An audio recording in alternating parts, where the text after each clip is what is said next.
Do I do it this time? Someone's got to do the intro. Well, I thought you would do the intro, and You we'd told me to bully you. shut up! Okay, well, here we are. Welcome back to the Daddy Rath channel _.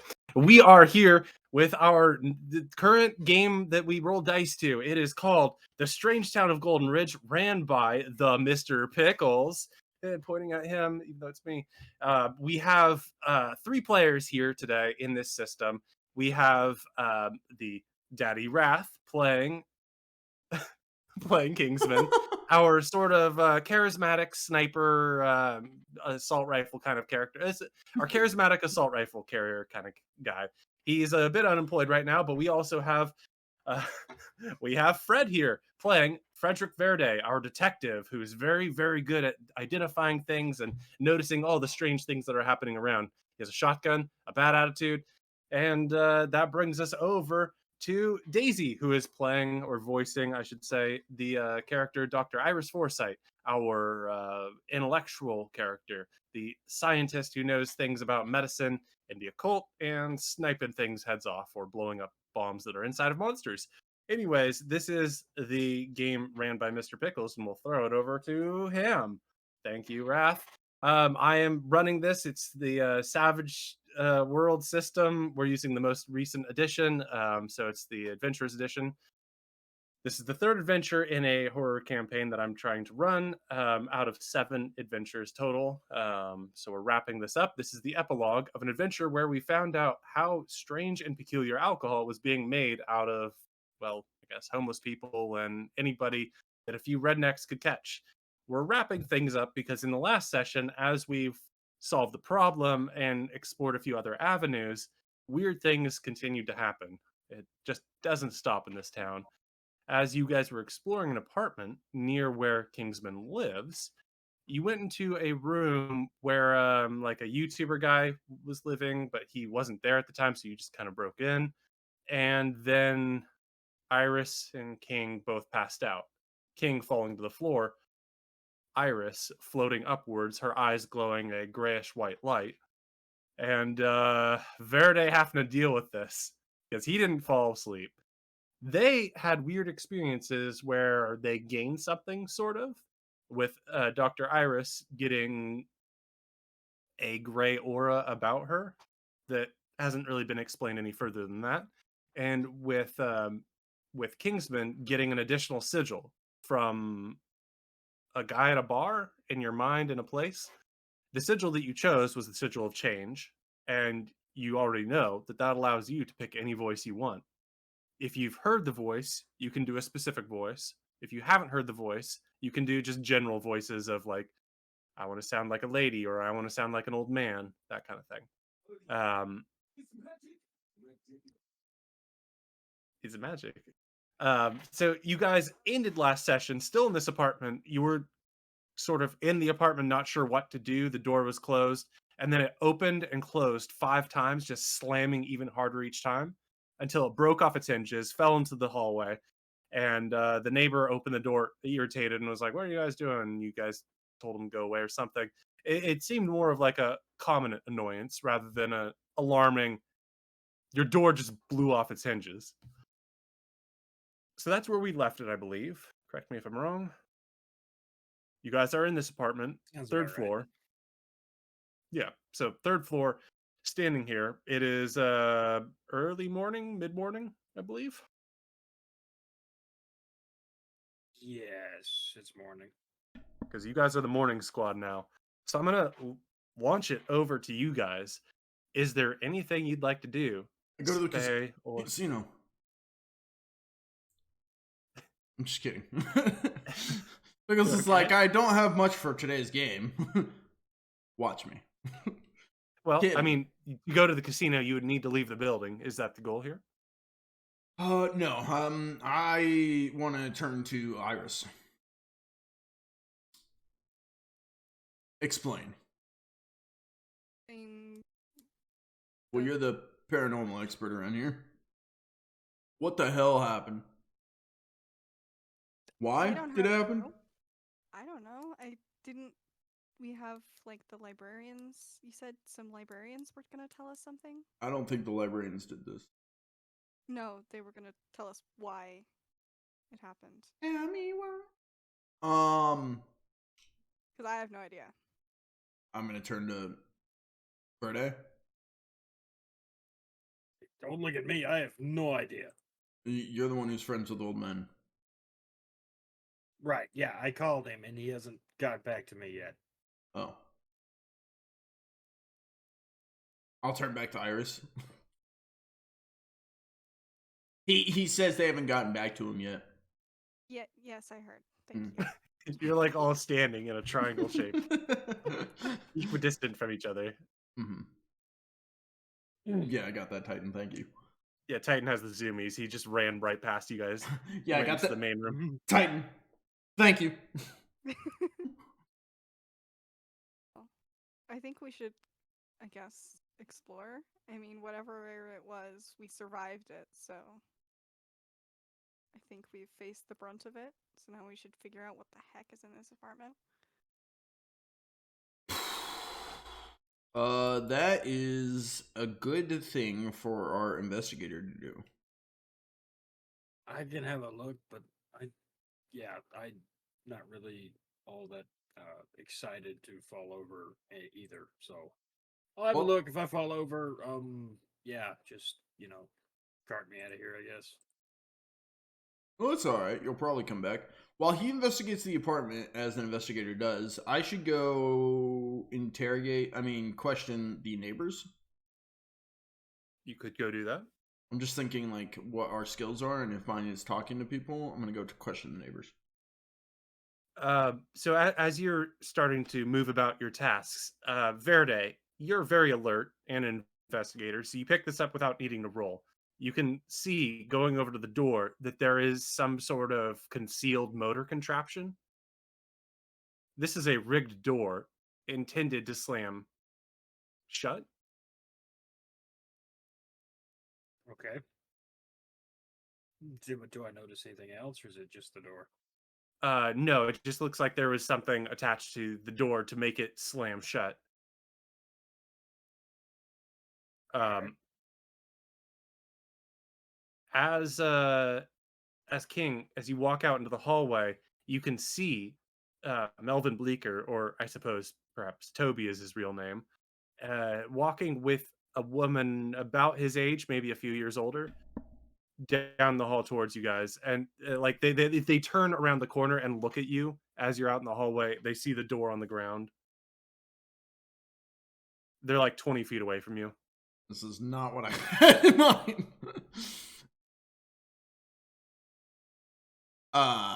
Do you have a moment to talk about our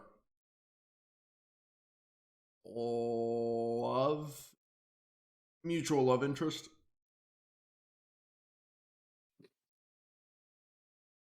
Roll your persuasion. How do I explain this one? Persuasion.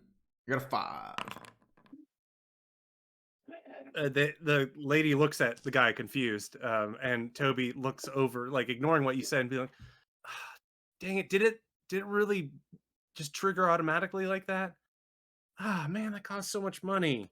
Yes, I just was knocking on the door and it flew, like, started slamming around. I got out the way and it fell into the hallway. I kind of cast a quick glance into the apartment at my 2 cohorts and then looked back at him. Anybody in the apartment, do you want to do anything here? Do you want to start moving somewhere? Do you want to hide, or do you want to? I'm going to talk to King and tell him that the door was rigged to do that. I'm gonna walk out as well. And by standing out here knocking on your door outside, not barging in, who are these people that just walked into the hallway and totally just went against everything I just said? This is crazy. But based on like the way you phrase things, you realize you've deflected so that the lady's not asking questions, and the guy, who you can tell is well, I should call him Toby, or perhaps Melvin. Toby Melvin is looking very tired. The closer he gets, the more you realize there's stuff weighing on him, and this is like just the next thing, just getting in his way and making his life more difficult. That's sort of the vibe you pick up, and you've successfully distracted. He's not really questioning things. It's more of just, damn it, this again. And he looks down at the door a couple feet away from you. He's like, I'm sorry about this. I'll handle it. Yeah, there's nothing to be concerned about. I run a channel, and this was something I was. Yeah, no, creepy slamming doors on their own is neat. No problem, man. It's a cool invention. You got nothing to apologize to me for. I was just gonna talk to you about this new job I'm getting as at the pizza place. I'm gonna be like the mascot spokesperson. Our mutual love interest pizza. Well, I think you got the wrong person, dude. I just. But I thought we were friends. Wait, are we not friends? He's moving towards the door to go into his apartment. Is there anybody left in his apartment, or did you all exit? For sure, I Daisy, think you we said you all exited. left. Verde, you're exiting as well.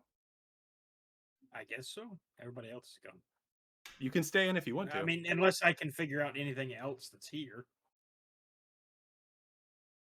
I mean, there was the laptop that was sort of upside down, screen open on the floor, but Didn't I tell them to investigate that? And they just like picked it up, set it down, was like, and then they moved on. And I was like, cool, good investigation.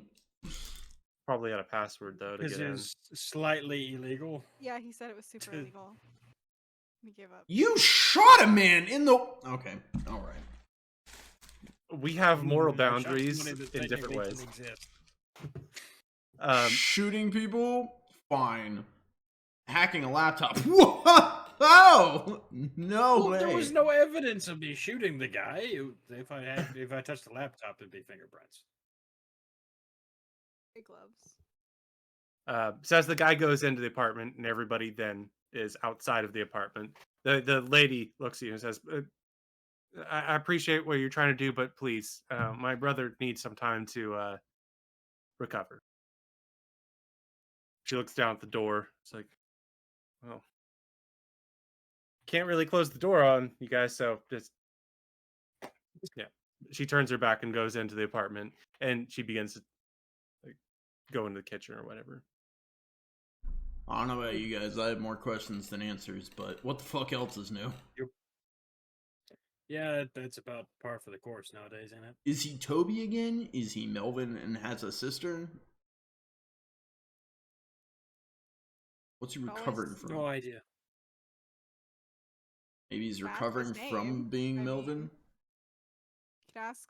He mentioned a channel. You could ask about it. I'm sure he'd like to advertise himself.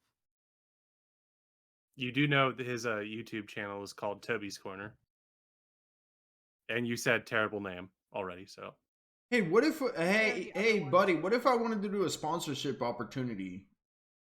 The pizza place sponsors your channel for a video, and you shout us out. I'll even do a. the woman bit comes for out it. there very sternly, and like glares at you and says, "Get out.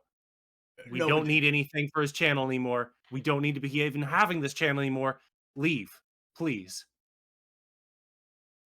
are you his manager? This is a business discussion. No, I'm his sister. Please leave now. The door opens behind you guys. The neighbor, is everything okay out here? No, you need to mind your own business as well. Close the door. You guys leave. Rude. He closed the door. I'm gonna back up, kind of pick up the door and lean it against the door frame. I'll kind of open it and be like, "Fine." I'll slam it shut. It rattles against the door frame, but you have helped give them a little bit of privacy, I guess. I'll say it in her voice what- too, like mimic her. Fine then. You hear her gasp on the other side of the door frame. Like, can you keep it down in there? We're having a conversation out here. So, that was fun. What do you guys want to do? Not here? Not be here. Yeah, that sounds like a good idea. You guys are great at plans. I'm gonna walk down the hall. To be completely honest with you, I'm gassed. I've had one night's sleep in a month. No, it's been shorter than that. It's been a minute. So plans are not my forte at the moment. To be fair, you all are feeling the exhaustion from that adventure. You've dealt with these weird monsters. Perhaps diving into something that regenerates you would be better, So, preferred. who wants to go to the water park? Do we have a water park? Kinda wanna go. Yes. But it's also early December in the Pacific Never Northwest. mind. We don't need to go to the water park. There's a skate park. That's not the same thing. There's a weird amusement park. Maybe a hot like tub. there's like 50 miles down the road. There's like a weird Steam amusement room. park based on fairy tales. Sauna. Nude beach. There's a nude beach probably 200 miles away. It's also December. I'm I not was going about to there. say, Yeah, I think it's we're a gonna bit far be. away from the beach. Yeah, it'll New still. quest. Road trip. 200 miles. That's all we're focused on. I'm haunted by Snarf back there. Oh my gosh. That's just. I love being haunted by cats. Yeah, they can Anyways. see that on stream. He's just sitting in the background, just. That's geek. Mr. Pickles' love for horror. Okay, anyways. Hot tub. I Bathhouse.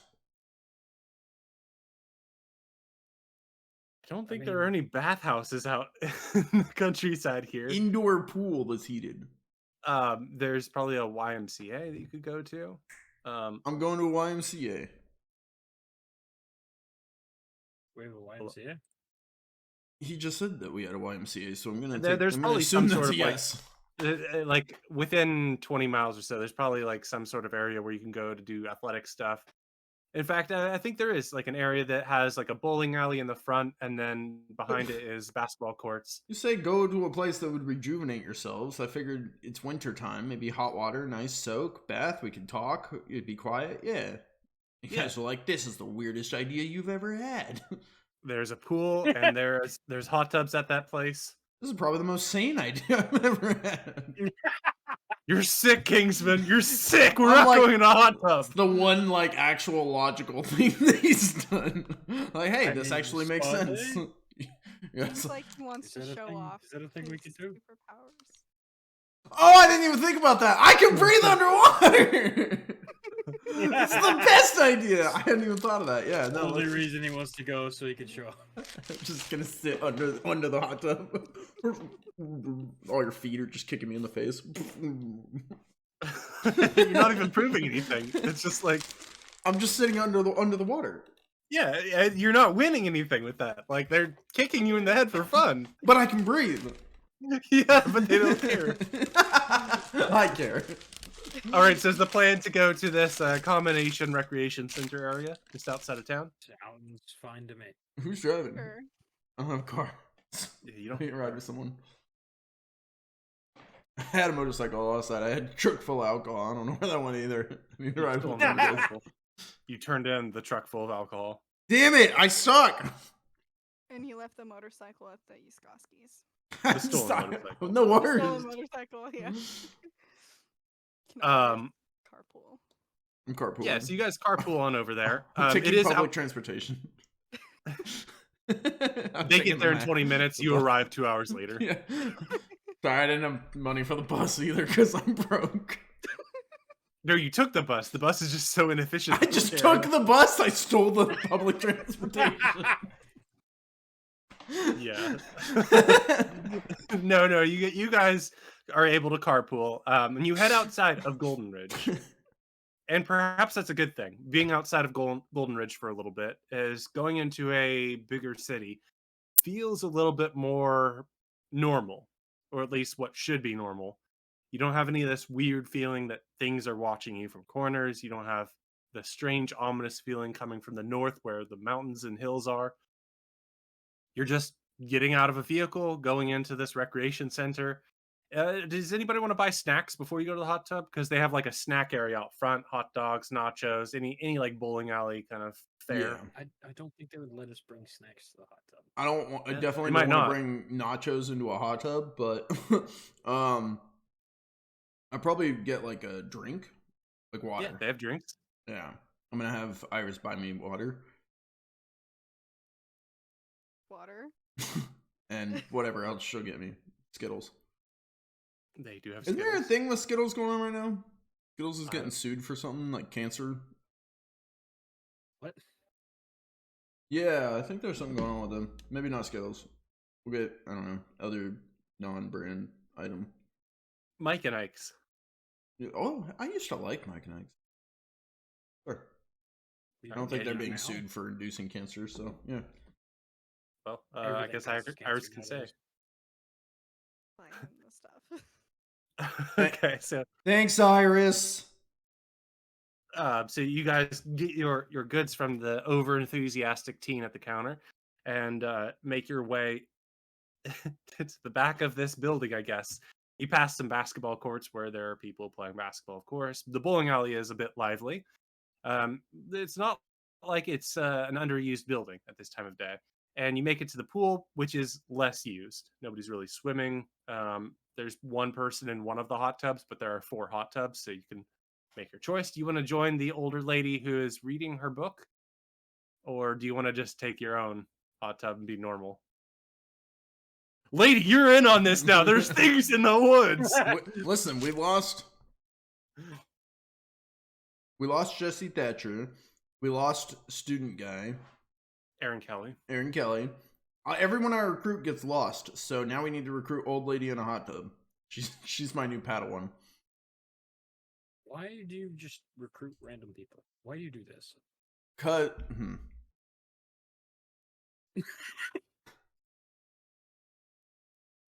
Thing. I'll get It's back a to you on legitimate that. question. Yeah. just like you go to random places and just like, you're working with me now. What? What's going on? I'll get you an answer in 5 to 10 business days. I'm gonna get down into my Iris underwear, Iris show underwear, whatever it's called. Okay. Have we never come up with a name for this? It's been like No. 24 episodes. We haven't, but I'm going to assume that you guys either stopped by wherever you live, since you were literally right there, to grab swimsuit stuff if you're going here to go sit in a hot tub. So you have whatever gear you need, and if you don't have any gear, you can just stop. They have a store there that you can buy swimsuits if you need them. If you don't want to have a swimsuit, that's on you, but there will be a pixelated blur because I'm your storyteller. Well, Uh, thankfully, Nobody can enjoy anything because of me. Thankfully, I'll pull my pants down. These first edition Iris underwear also double as swim trunks, and They don't. They don't. I'm gonna get into the hot tub. For those who's curious who don't know what's going on, she runs a talk show, podcast show, and she actually got some fame from it. So I bought some merch, and they're like, "What merch do you have?" And I was like, "I have underwear." So I have underwear that has like her face or her name on it or something. I can't remember. And I think did I ever get you to sign them? I think you did sign them. I didn't think that would Yeah. be the answer that Dr. Iris would have, but Hell yeah, she you- signed you're- it. I went, wait, what part would you probably? I'm trying to think what's less offensive. Sign the front. Wait, no, sign the back. No, wait. Sign probably she's the top side. band. Yeah, the Like- the side top band. Don't look. I'm gonna get into the hot tub. Shut up now. Probably a good So idea. as you guys get into the hot tub, there is something that becomes relevant to note to all of you. It's Miss Wolferson. Both Verde Miss and Wolferson. King, Verde and King, you can tell that there is a vaporous, strange coat that is enveloping Dr. Iris. And Dr. Iris, Verde, you both can tell that King's sigil tattoo has changed. It's expanded. And it's glowing. Am I getting like a sleeve? All right, people are glowing again. Kind of. Dude, I'm so hot. And you're covered.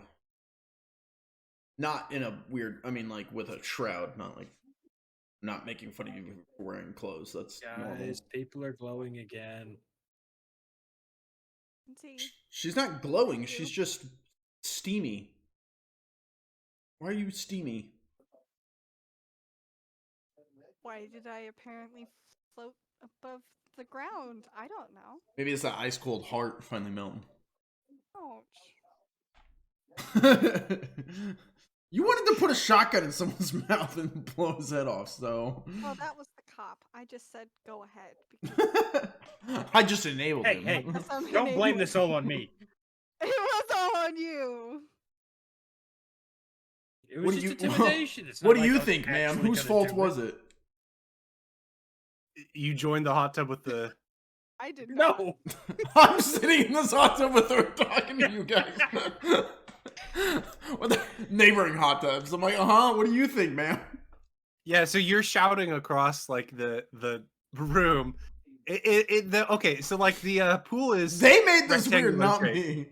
The pool is rectangular shaped, and at each corner there's a hot tub. You're probably at one of the corners where it's like the less length. Yeah, I would hope so. And the lady puts down her romance novel for a moment, looks at you, looks down, looks back up at you, I also looked down. looks down. Oh, she's checking you out. Oh, you've been checked out. No. Oh, do you like my swim no. trunks? They're signed by Dr. Iris Forsyth. I'm gonna point her out. She's kind of famous. You might have heard of her. Do you have a book? Did you write a book? I don't know if she read a book. She's working on it. It's gonna be great. You should buy it.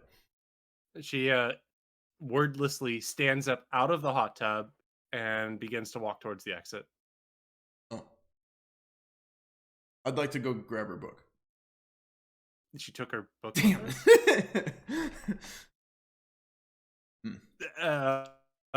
You can roll a notice check to try and catch the title if you really want to check it out from the library or something, or order it on Amazon, or tell Iris to order it for you on Amazon, which will be really awesome.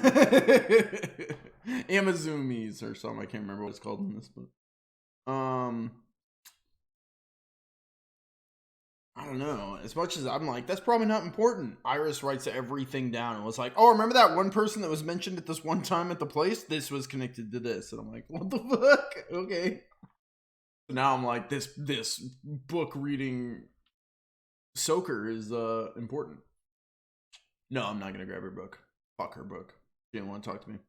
I'm gonna. Okay, well, it had like a topless man that had massive muscles on the cover anyway, so it might not have been oriented towards your demographic. Yeah, probably. Yeah, only old people like that. I'm gonna go over to their hot tub now. Yeah, you can join them. Hi. Okay. Lady? You're all noticing the Just call gray me a aura, lady? the change sigil. No, you scared an old lady away. Oh, lady? Don't call me lady. No. I think you guys did. Her and I were hanging out until I brought you guys into the conversation. Pickles. Sorry, Titan was. The voices in my head were just saying something. I missed it. You're all noticing that the sigil on King has changed, and that King and Verde have noticed that there is a gray aura. Right. Yeah. Around Why? Explain this. Not like you personally. I mean, I understand you. I mean, like the float, the shadow, Yeah. your mist. Did you see your arm? You're evaporating. Not to deflect, but did you see your arm? Okay, it's not. This isn't a competition. What's wrong with you, Verde? He's tired. That's all he's got going for him. Yeah, you Verde, I think you're muted. You were supposed to be taking a nap, so that's your own fault. All right. So it's not a competition. You're glowing. She looks like vapor. Your tattoo spontaneously changed. Yeah, I think this is because my only friend is a devil. That's not a good sign. To be perfectly honest with you. At least he treats me right. He does? The devil treats you right. You don't even know. You don't even talk to me anymore. We don't communicate. Are you having hormone problems? Is that what's going on? Titan looks down at your bottle of water that you're getting drunk on. What did you do to this, Iris? Whatever it is, thank you. So, So, where are we at? What are we thinking? We've are you got okay? Shadow Yeah, I'm fine. You okay? Okay. Yeah, I'm good. Oh, that's the first time I've heard you say that in like 4 months. I'm not wearing a watch. Okay, so anyways, so we've got a shadow cloak, aura, mist. I think you're evaporating. I think that's the word I'm going to use for this. Evaporation, fragmentation, imagination. I'm awesome, and Verde's psychotic. So I'm also probably psychotic. So there's a lot going on. I need wisdom. Iris, what do you got?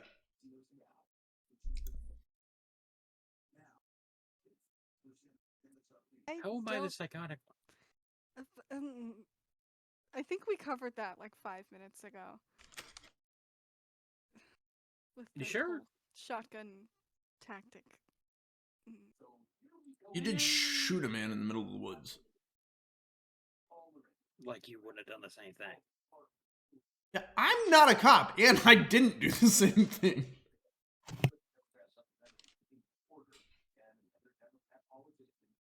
Okay, maybe I'm slightly psychotic, but you guys made me this way.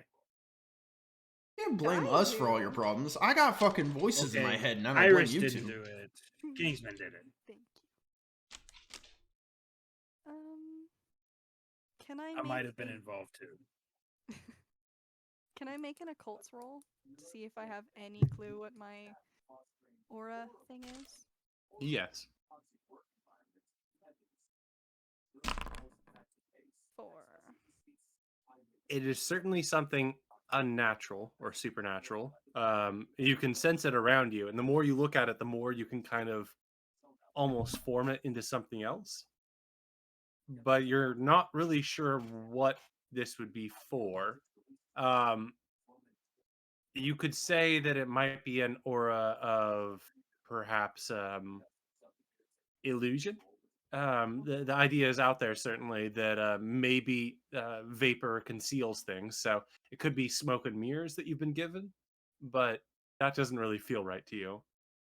That feels like a partial answer. What does a gray aura mean? Is a question that you'll have to answer with somebody else, I suppose.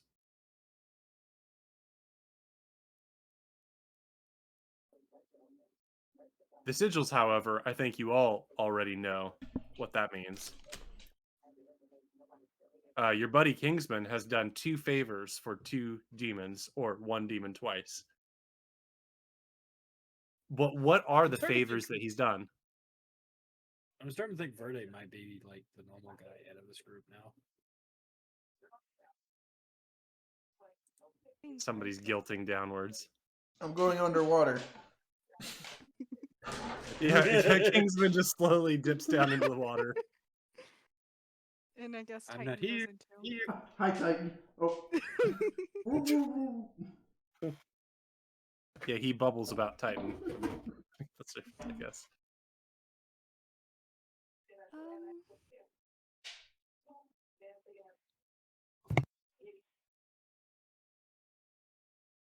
whole aura thing, whatever this is that I can see, it's very weird.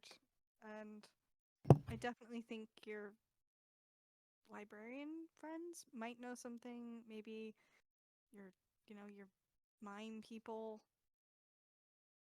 I don't know. I mean, the mime people were involved when I got it. So I think checking in with them might be important. Okay. I called him, and when I called him, he said he would get back to me as fast as he possibly could. It has now been almost an hour, and he hasn't got back to me yet. Others, though, we can talk to, right? He's the only one that I can reliably ask about this stuff. if I don't know and he doesn't know, or he takes too long, I gotta go search for it myself, which is going to take longer than maybe him telling me. I don't.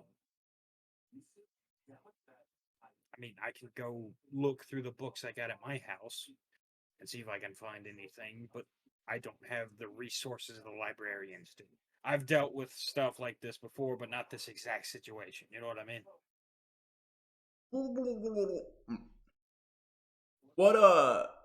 What do we have on us that we haven't fully investigated yet? Like your journal book. Has that been fully investigated? Do we know everything about it? I mean, we got it Let's- translated and we got everything told to us, and the only thing that was of interest was that the mimes weren't people or something like that was the only thing of interest. Would you like a refresher on that? Yes, please. I'm trying to find it as I go through here. Sorry.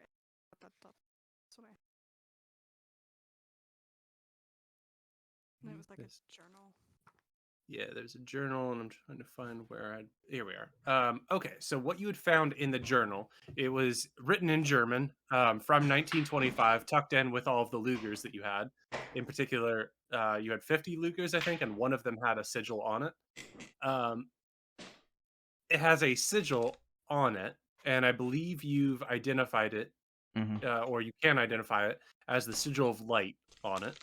The journal's contents follow dreams written by a man, presumably German himself, in his early 20s named Gunther Svensson. He describes vivid dreams of two girls and then at the end, two men. Um, the girls are always in action, running towards something. So his dreams are always like they are running, they are chasing something, or they fleeing something. One girl wearing a gray hoodie, the other wearing a purple hoodie. But he describes them as strangely extended sweaters, so with hoods, which would sort of pull about like a an oversized baggy hoodie.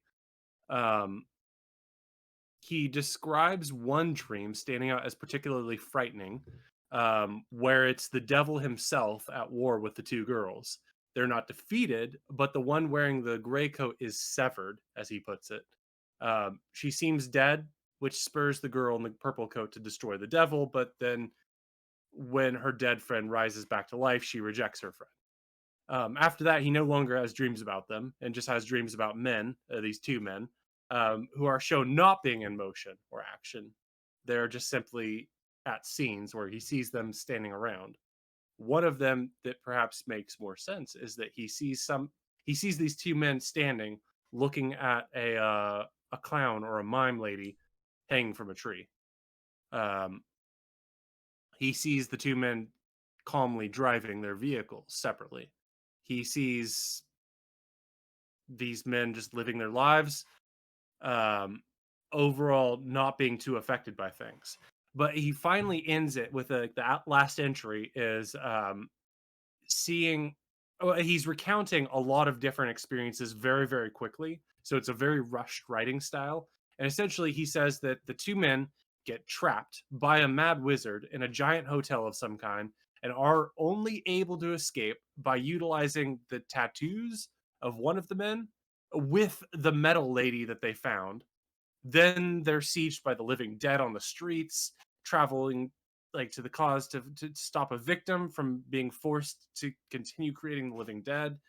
They it goes on like very frantically. One of the girls will seek to destroy them with scattered artifacts, while the other girl will try to save them because of the fight with the devil. And then suddenly in English it writes, "The mimes aren't people; they're." It's like M, and then it's going to be like a vowel of some kind, but it's hard to tell if it's a O or a U or an A. It's really scrambled. Trails off. That's a lot. Yep, I can send that to you guys. That is a lot. I'm trying to write as fast as possible. Yeah, write that down. Write that down. So basically, it was a bunch of nonsense about a purple coat and a gray coat. Gray coat's probably dead, came back to life. Purple coat doesn't want to talk to gray coat, and then zombies. You said you saw a lady in a purple coat. Yes. Okay, well, I guess that's all we get on that. She said that. Oh, there was more. She's. I've already told you this like 5 times. Right, no, I She just said- brought it up because I remembered Yeah. everything already. I don't know. She said I don't that No, yeah, that was sarcasm. I don't remember. That's why I brought it up. she said that her friend was taken by the mimes and she's wanting revenge or whatever. So Are the mimes the devil? Her friend is the gray coat? I was about to say maybe the mime queen is like the devil or something, and all the mimes are actually dead people. Mimes aren't people, they're devils. Monsters is a word that comes to mind. Martyrs is another one. Mimics. Mimics. No, it's not going to be an I next. It's like an O, an A, or a U. That's the next letter. Mommies. But that's I'm not very good at this. Mommy's worse, I guess. It'd be Worse for me. doesn't make sense, but Makes sense to me. Never mind. I'm just trying to figure out why this would be in a German journal. The guy who had the dreams, he was probably German.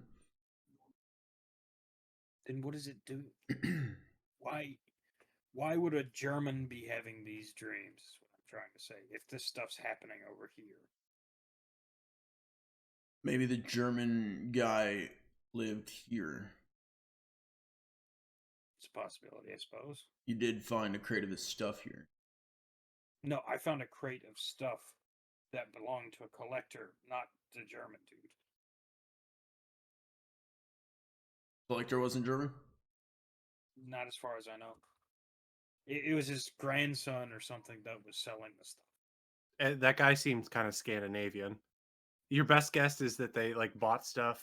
His dad was, I think he said his dad collected guns and liked gun stuff, but he wasn't into it and he didn't really know the value, so he gave it to you for cheap.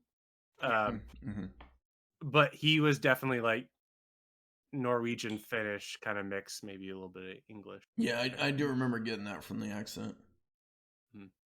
Well, Pickles doesn't do voices well, so no. Okay. So we have a journal documenting all that. We've got a mime, a knife that can turn into a bunch of things. We have a gun with a sigil on it. We have another gun with a sigil on it.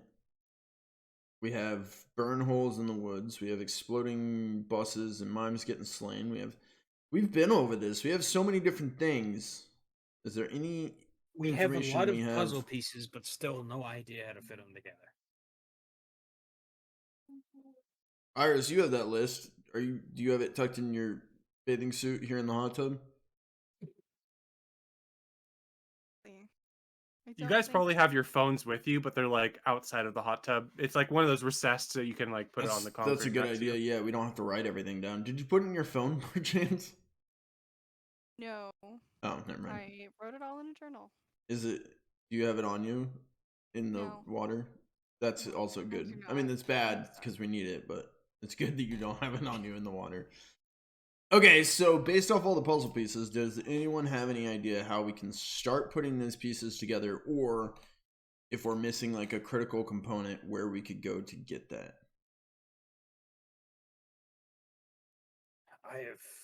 My only thought is we go to the jailhouse and talk to guy who beat me senseless with a baseball bat. Arthur Snelling. That's what I said. Arthur, thank you, Titan. Arthur Snelling. Or the Yuskoski brothers. Jed and Levi. Yeah. Bark. Thanks. I bark back at him in his voice. Probably was like, what? Titan does not like that shit. He walks away and lays down in the corner. Just eyeballing me like, what? He understands. I don't.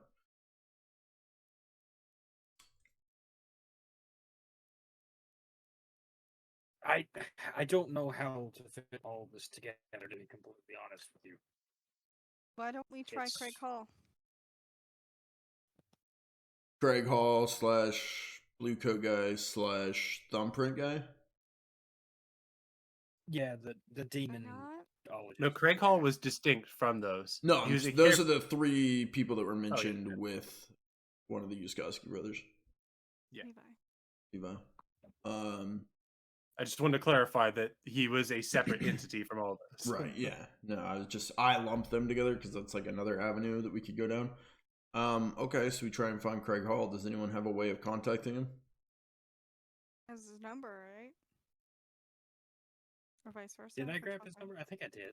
He gave Verde his number, but only Verde.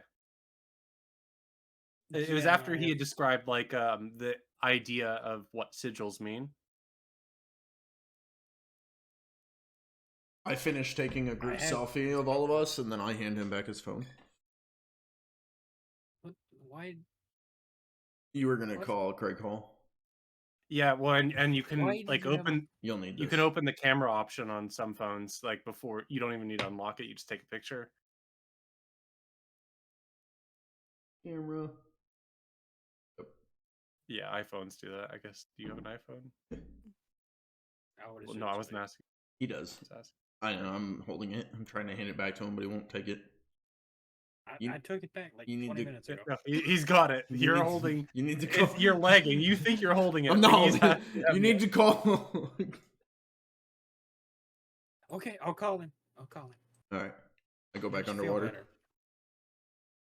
So you're calling Craig Hall then? Yeah, I guess so. Ring, ring, ring, ring, ring, ring, ring, ring. No, we're strong. Who is calling this early morning? First, is it on speaker or are you just talking Craig. to him? It's Verde. Okay. Verde. Who? I don't remember a Verde. Who? You are not that important. The dude that tried to make a deal with you about some alcohol. Oh, Verde. Oh, okay. Yeah. Yeah, Verde. You, the kid with the problem with the demon and all. Yeah. So, what can I help you with? We've got a couple problems now. We have a bunch of information, but no leads on what that information means put together. Okay. Is there somewhere we could meet or something to talk about all the things we need to know? Yeah. Well, Verde, now that I'm waking up a little bit more, seeing the clarity of the world that it is, I think that you and I will be meeting shortly. That does not inspire me with as much confidence as you think you hoped it did. The Click. evil laugh does not help.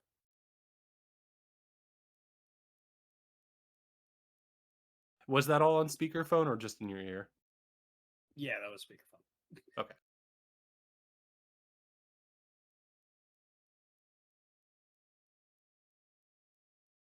That wasn't very helpful. No, not helpful at all. Kind of terrifying. Yep. Rath, I think you're muted. Or you're talking to your stream.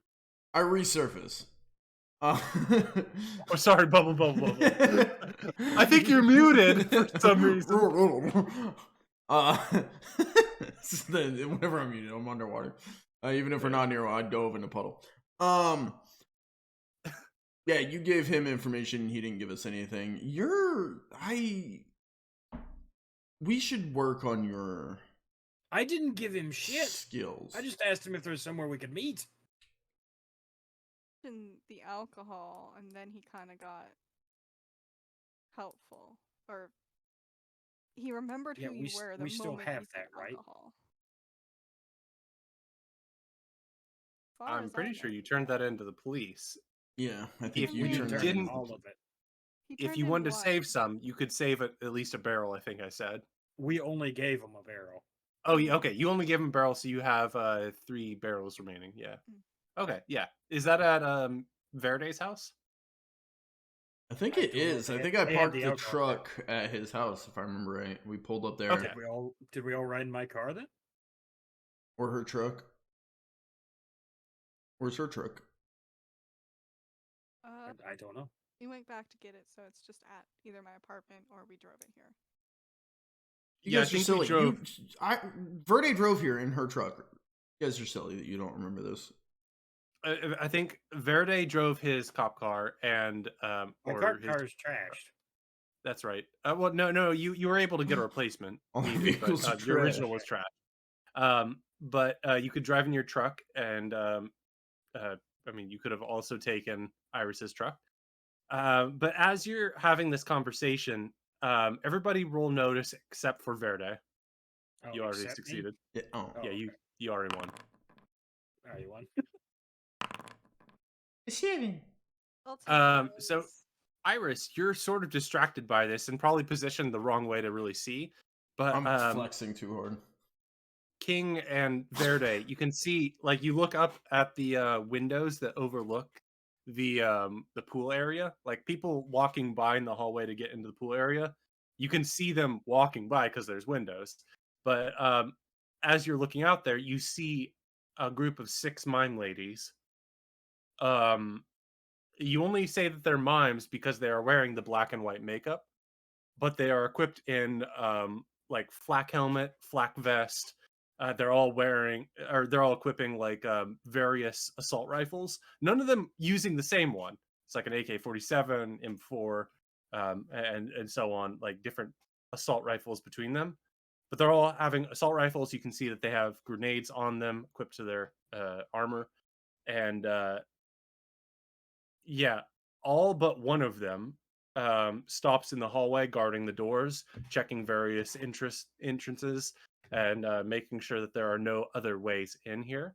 And one of them enters, the one with the AK-47, enters into here and makes her way towards you guys. Is there anything you want to do before she enters the room or as she's entering the room? Did somebody call the mime SWAT team? I'm in my underwear. What is what? Did you forget? No, I know you're in your underwear, but why is that like the first thing you say when I ask if somebody called the mime SWAT team? Well, it's just a really awkward moment to get into a firefight. This is Yeah. true. Have they attacked us before? Or you before? No. Because, I mean, they were, as far as I understand, the ones that saved me, and you, Verde, have some kind of connection with them, and then King, you're supposedly their king. So, I mean, No, remember, do you there's believe they another could be guy who's girls? the king. I'm the imposter. Did they say that, or is that just No, it's voice the you figured voices out? in my head. I figured it out. I don't trust that. Voices in my head told me. Yeah. Listen, I know. I have a problem, alright? It was from the out of character. It was from the vision I had when I drank the alcohol. Yeah, but the monsters didn't attack us until they did. So I'll turn to the mime and just see what happens. Yeah, I guess we're looking at the mime. Yeah, the mime approaches with her heavily damaged flak vest, you notice. I'm like, there are scrapes on her face. There's damage to her armor, as if something has it's not as if she's been shot at. It's as if something has like scratched at it and torn at things. You can see scratches on her arms, everything, but she still seems to be standing. And the scratches themselves seem to almost be blending in with the makeup itself.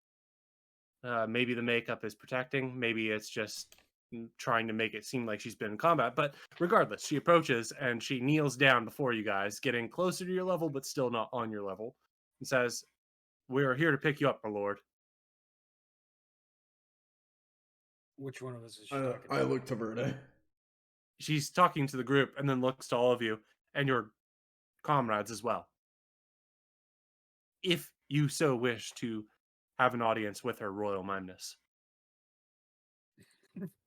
Verde kind of just looks at the other two. Do we want to talk to Queen Mime? Is that something we're interested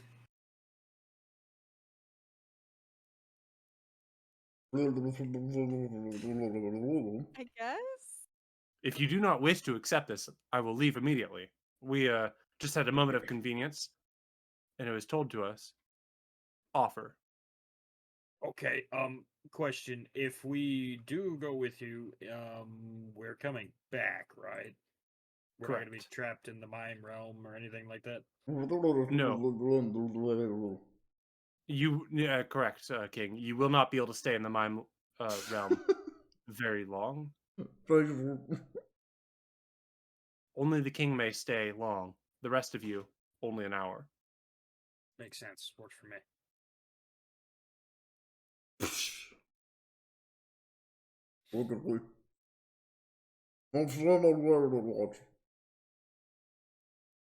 Yeah, I know you're not wearing the water. Verde kind of looks at the mime. Could you translate his underwater speech? Getting I wanna bubble, pull him bubble. out of the water. Oh, I was saying, listen, I got a party trick, guys. That's my superpower, right? That's how cool it is. Oh, Now right. that You're we're all doing the aware. can breathe underwater thing. You know, good job. She says, if you're willing to come with us, we need to leave. I'd rather soon. talk to them than Craig Hall. At Agreed. least we Fair. know they can die. No offense. Well, I got really quiet. I'll give you all a few moments to change into clothes for travel. No, I'm ready. I'll hop out of the Thanks, hot man. tub. All right, let's get this over with. Pull Verde goes towards Pull out a the wedgie. changing room to put clothes back on. Yeah, they're willing to let you use the changing room and everything. I grabbed my clothes from the side of the hot tub where I got undressed. Weird, and you can do that as well. um, and since we're at the top of the hour, I think this might be a good time to take a quick break as we move towards what was going on outside of this building. See what the mimes have in plan for you.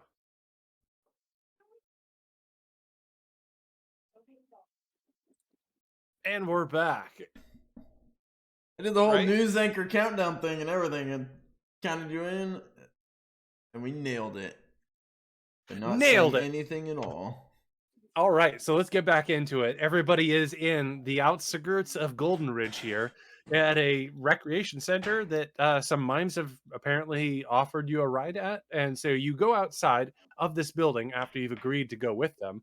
You're dressed however you want to be dressed. If you dressed up or if you are still in your swimsuit, that's what you wanted to do. So you guys are outside of this recreation center and you can see that there is like an armored truck, one of those ones that would have like it strikes you as a World War II like transport for people.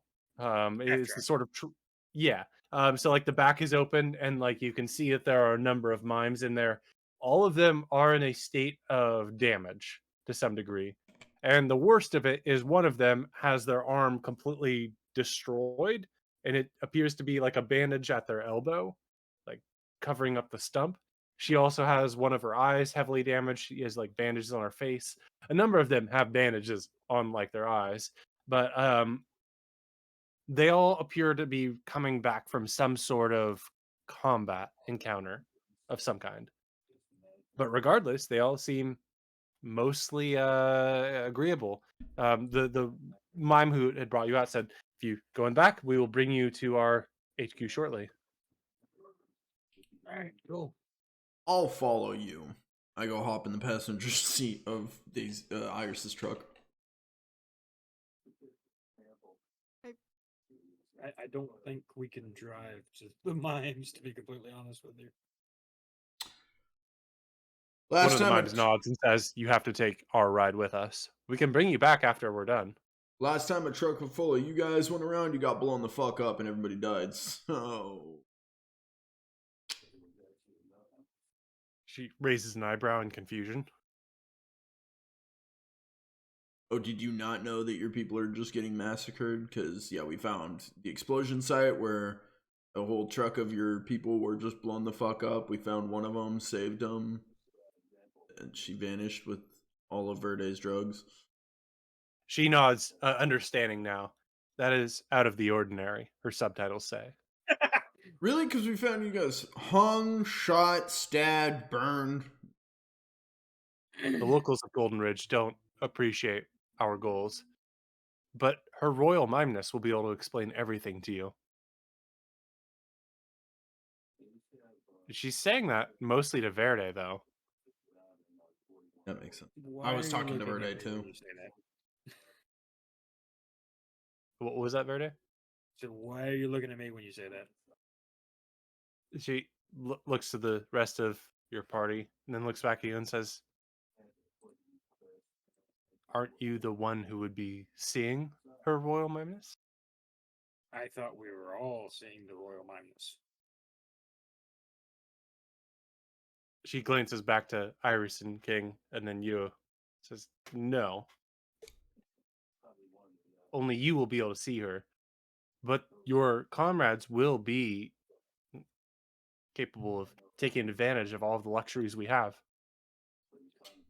I hop out the truck and go hop in their vehicle. So why am Should have I started with the that. only one allowed to see the mine? To be honest, I don't know. As she watches King jump in the back of their vehicle. I have her hold my clothes as I climb in. And I'll turn around and grab my clothes back. Her Royal Mightiness only wants to see you, Verde. That's all I can say. Because that's all I know. Strange. Okay, I'll meet with her, but this is weird. I'm sure it's Life weird is for you weird. too. I met a devil and she got possessed, so it's your turn. Does everybody pile into the back of the armored transport unit? I guess. I mean, there's not really anything else for us to do.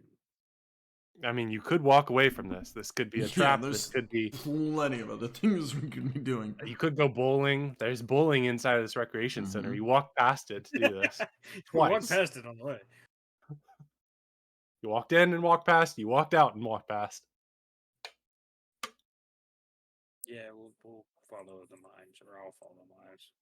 All right. You all get into the back of this vehicle, and you can see that these soldiers are all, well, injured or have seen the wake of battle.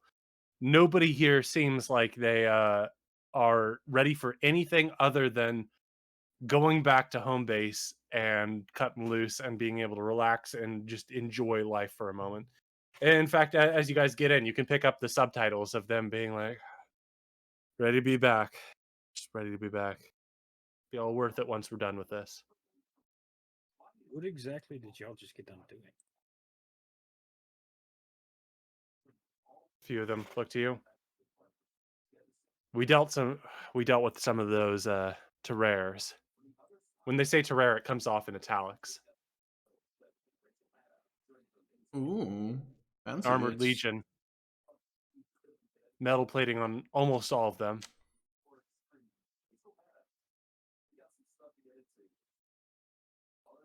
There's always That's- problems with these things, isn't there? Yeah, but the metal plating that stops bullets is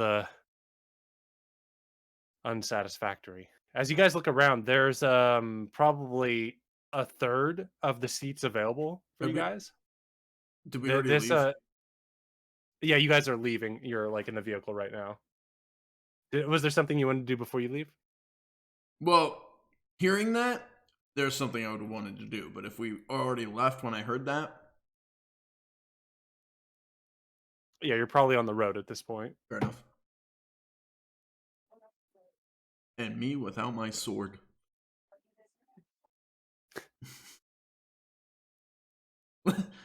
That thing will come in handy one day I as a was- quest item.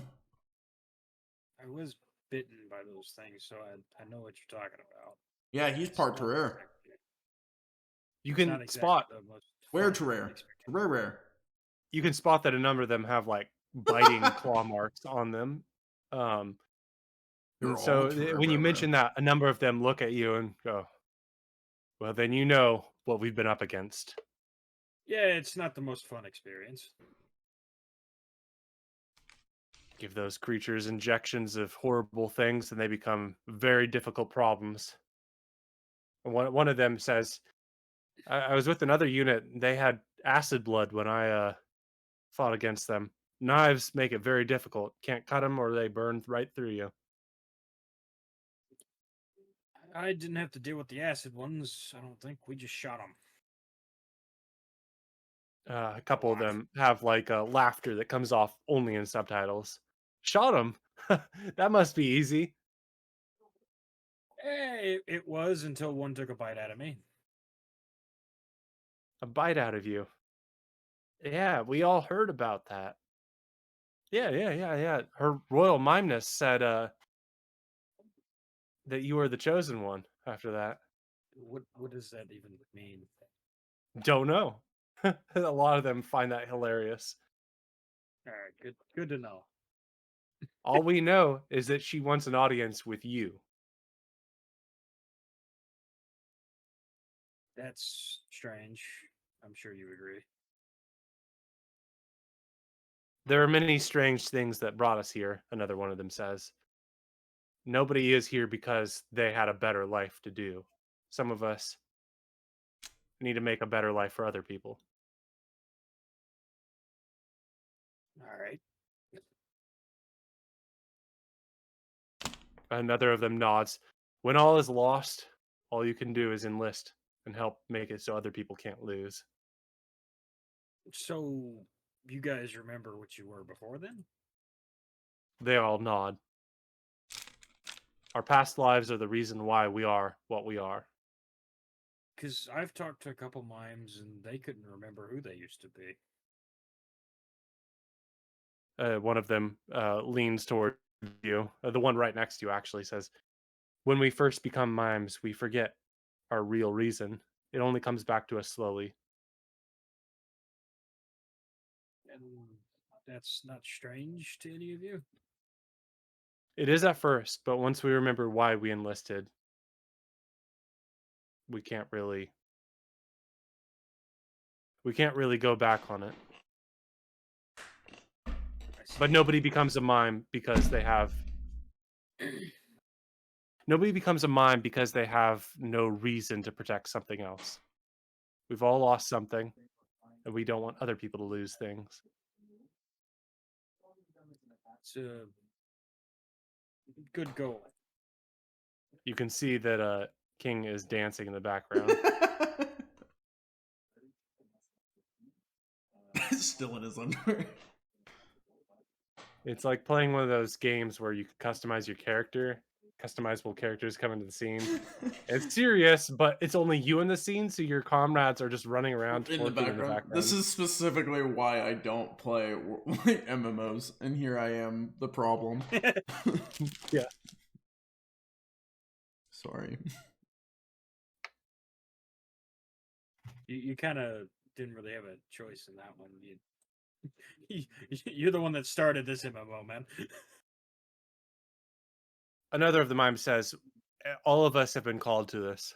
It comes to you at a certain point in your life if things have truly gone wrong, or if you know that there are things you could lose that would be important to you. The calling happens. Ask them if they know Jessie Thatcher. Is she like in this group? Are you here? Can't tell. You can't tell. You don't think Jessie Thatcher's here. Ask them. They don't. I don't think I speak. Ask them.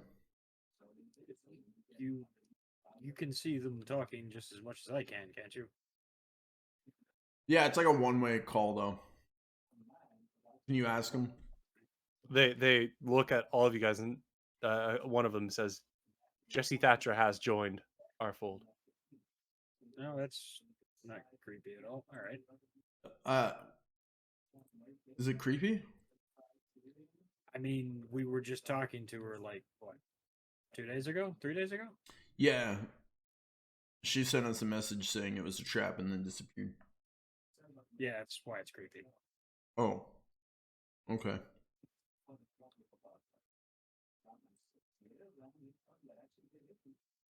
So is she? I'm guessing she's a mime somewhere doing something for you guys.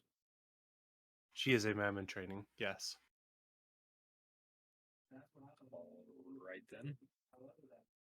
The vehicle comes to a halt, a very slow halt, so it's not like one that just lunges you forward, but it's a screeching of those brakes you can hear as this heavy vehicle comes to a slow halt.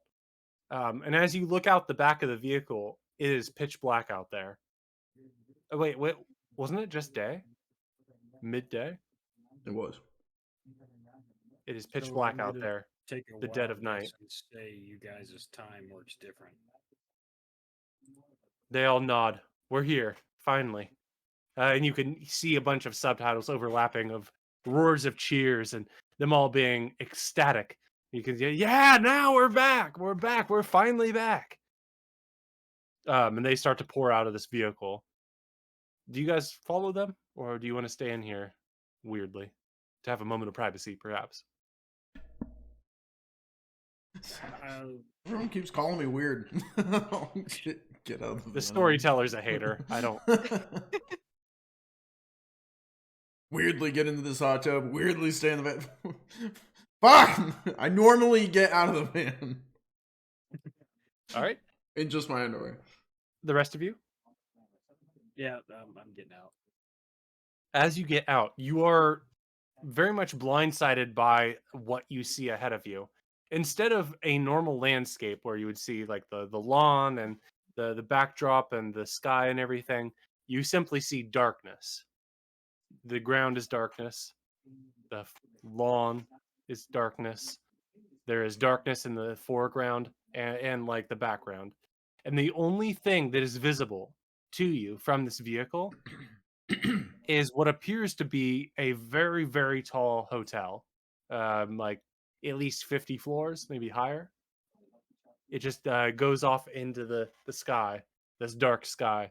You can see the mimes trailing towards this building where there is a door, of course, to enter into this hotel. You guys built a hotel? The one you say that to says, "No, not I, or not us. We simply use this hotel. It is a neutral ground. Nobody at war can fight each other in this neutral ground. It's safe. Why do you Ish. need a neutral ground? These lands that you're in right now are very much contested. Between who? I don't know. Our enemy, I suppose, and us. Who's your enemy? I think Her Royal Mimeness might be able to explain to you better than I can. Why is it every time I ask a question, it's Royal Mimeness will tell you? Because we're not meant to know. There are things out there that we attack, but she's the one who knows the true plan.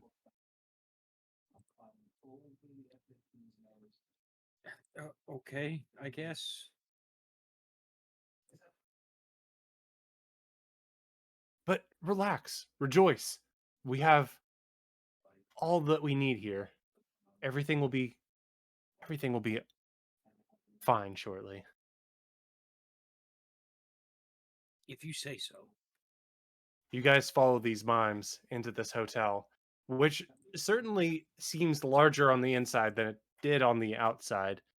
On the first level, at least, not so much. It's just a little bit expanded. What you enter into is like this extravagant hotel lobby where there's this massive fountain with a dragon statue breathing water up that splashes down onto it, different intervals. You can see that there are regular, normal looking people housing this hotel in this abyss like landscape. And as you move forward, you are ushered past this like front hotel area where some of the mimes are interacting and the others are bringing you further into this. And you go from this lobby into a massive hall where there's a stage that people could be performing at. There are tables where people could be drinking alcohol. There's a bar that expands almost infinitely in all directions, that just anybody could go to this bar. And it's many, many, well, repetitive bartenders could handle whatever you need. There's a wrongness to where you are, but at the same time, it feels sedating. You have the feeling that I could go sit at this bar and relax for the rest of my life. You could go to sit at this table among this audience and see what shows come to you. Oh, But the it's the mimes don't Lotus seem to Eater. feel this. Oh, sorry, what was that? Said it's the Lotus Eater situation. Yeah, that may be a good way to look at it. The mimes all go to the bar, to the tables. They go to places that seem like they just were designed to go to. They are driven, these creature mimes. But what do you guys want to do as you stand looking into this massive room of recreation, entertainment, alcohol, and food? So did the mimes all just split off and leave, or what? Yeah, they're within sight of you, but they're all like splitting off into groups. None of them are particularly hanging out with you or guiding you. You're simply in this misshapen hotel.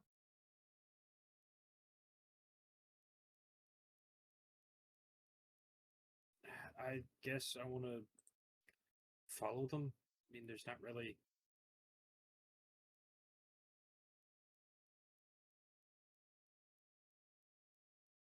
Yeah, you can certainly follow them.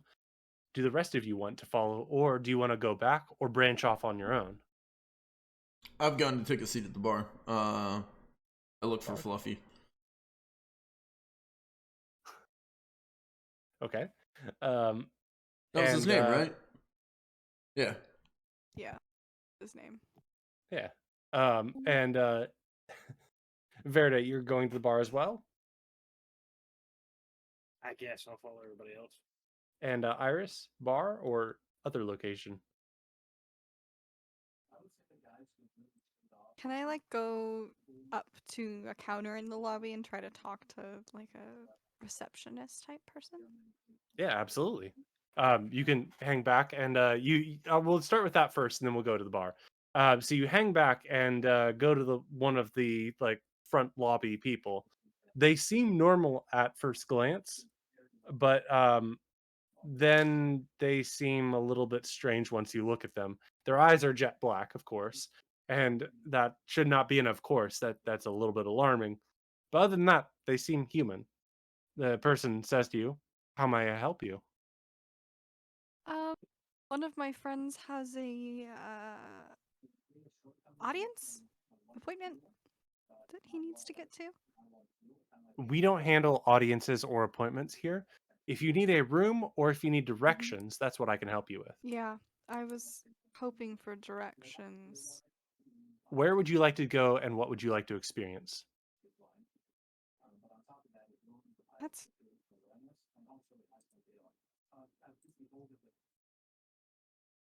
I don't know.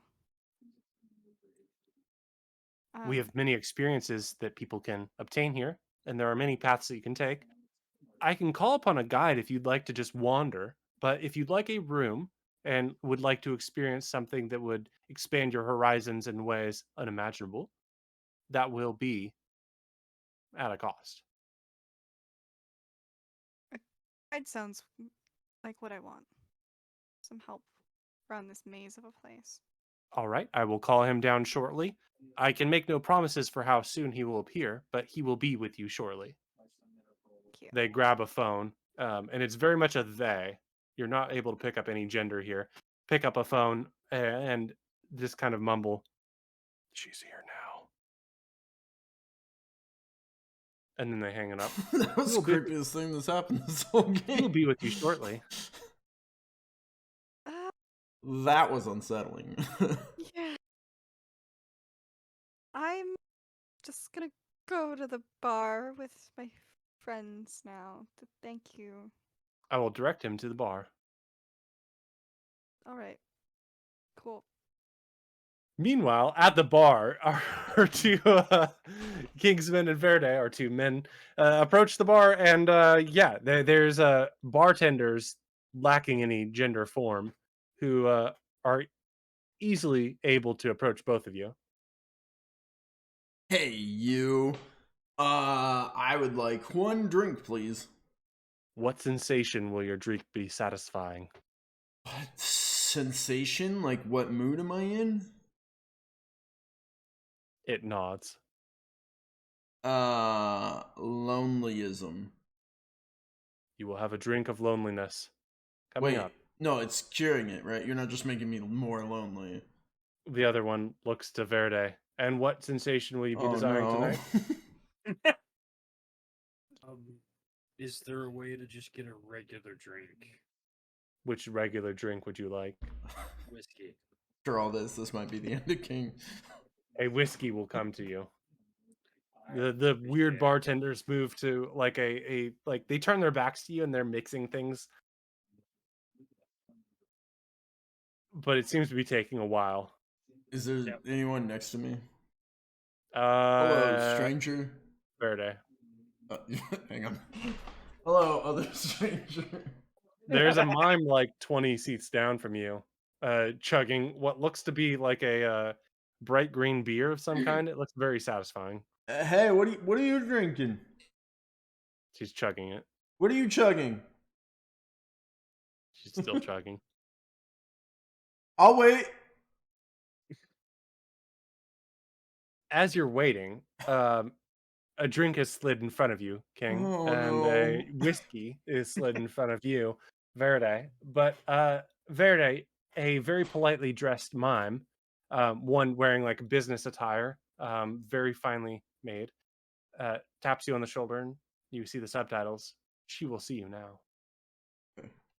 Oh, okay. He takes the shot of whiskey, knocks it back, gets up. She is guiding you elsewhere quickly. I'll be back probably. If I'm not, don't steal my stuff. I look at the empty glass. I mean, he's already gone, but he meant in the real world. Shears the counter because my buddy left me hanging. Yeah, it does leave you alone, Kingsman. Yep. At now this I'm gonna bar. drink my drink of loneliness. Roll spirits. Oh no. Got fucked up, guys. Time to drink your drink of loneliness. I don't know. King all can by survive this. yourself. I even tried to cheers you our drinks, and you just got up and left, and I was like, oh, all right. He get called by the mimes. He nothing to do. Nothing to do about Oh. Do I enjoy my drink of loneliness? You take a sip of it and you go, "That's gin. That's just gin. That's fucking gin. It Gin gave you is a gin and drink called of it loneliness. What the fuck?" No, that makes sense. No, I get that. And next to you, the guy says, "Oh yeah, that's what I would have done to you too." You look at it's Fluffy, the guy from the bar. I knew you'd be here. Ah, I love you, King. I I love you so much. what? Oh, sorry. No, I mean I friend you, King. I Yeah, friend you so goddamn much. we're not.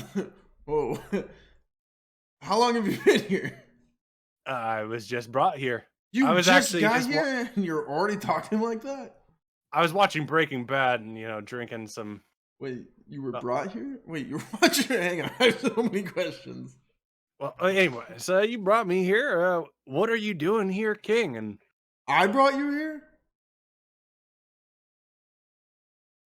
you're saying this like you're confused, and I'm not sure why you're confused, but you summoned Manifested me. it. What, Iris? Oh, I just didn't know if you remembered that you said that you wanted to see him here. Oh, yeah, I didn't know you heard that. The voices in my head, man. Sometimes they're out loud too, I guess. Don't worry, King. Some of the voices in your head are intrusive, and if I could stop that, Yeah. I would. To be honest, Yeah. I really don't appreciate them interfering with what I'm doing. But I really that's hope why I'm I here have to a character breakthrough soon. I don't know if I'm going to make it through 7 seasons of the show. Kingston's getting pretty psychotic. But it's a fun story arc, so I'm curious to see how it goes. Tune in for more next time on... We're not done, I'm just kidding. Yeah, King, you're going to be okay. That's why I've come into the pictures. I'm Wait, here to help you out. Are you just like my imaginary friend? Can other people see? Am I just talking to no one right now? My drink of loneliness. No. It's working too well. It manifested an imaginary friend. I mean, I assume I would have walked back from the lobby. Iris just sees me just talking to myself. Oh man, King's broken. We broke King. Damn it. Iris is having another scenario right now. She is not walking back. You are alone. On one hand, like, I really hope this isn't happening, but on the other hand, this would be such a cool story arc if this is what's happening. I don't know. Both are cool, so I'm okay with either one. I'm like, oh, okay. We're just. I'm looking at my drink, looking at him, looking at other people. I'm like, I don't even know what's real right now. To be honest, I'm in a hotel full of mimes and my imaginary. Sure, you know what? Fuck it.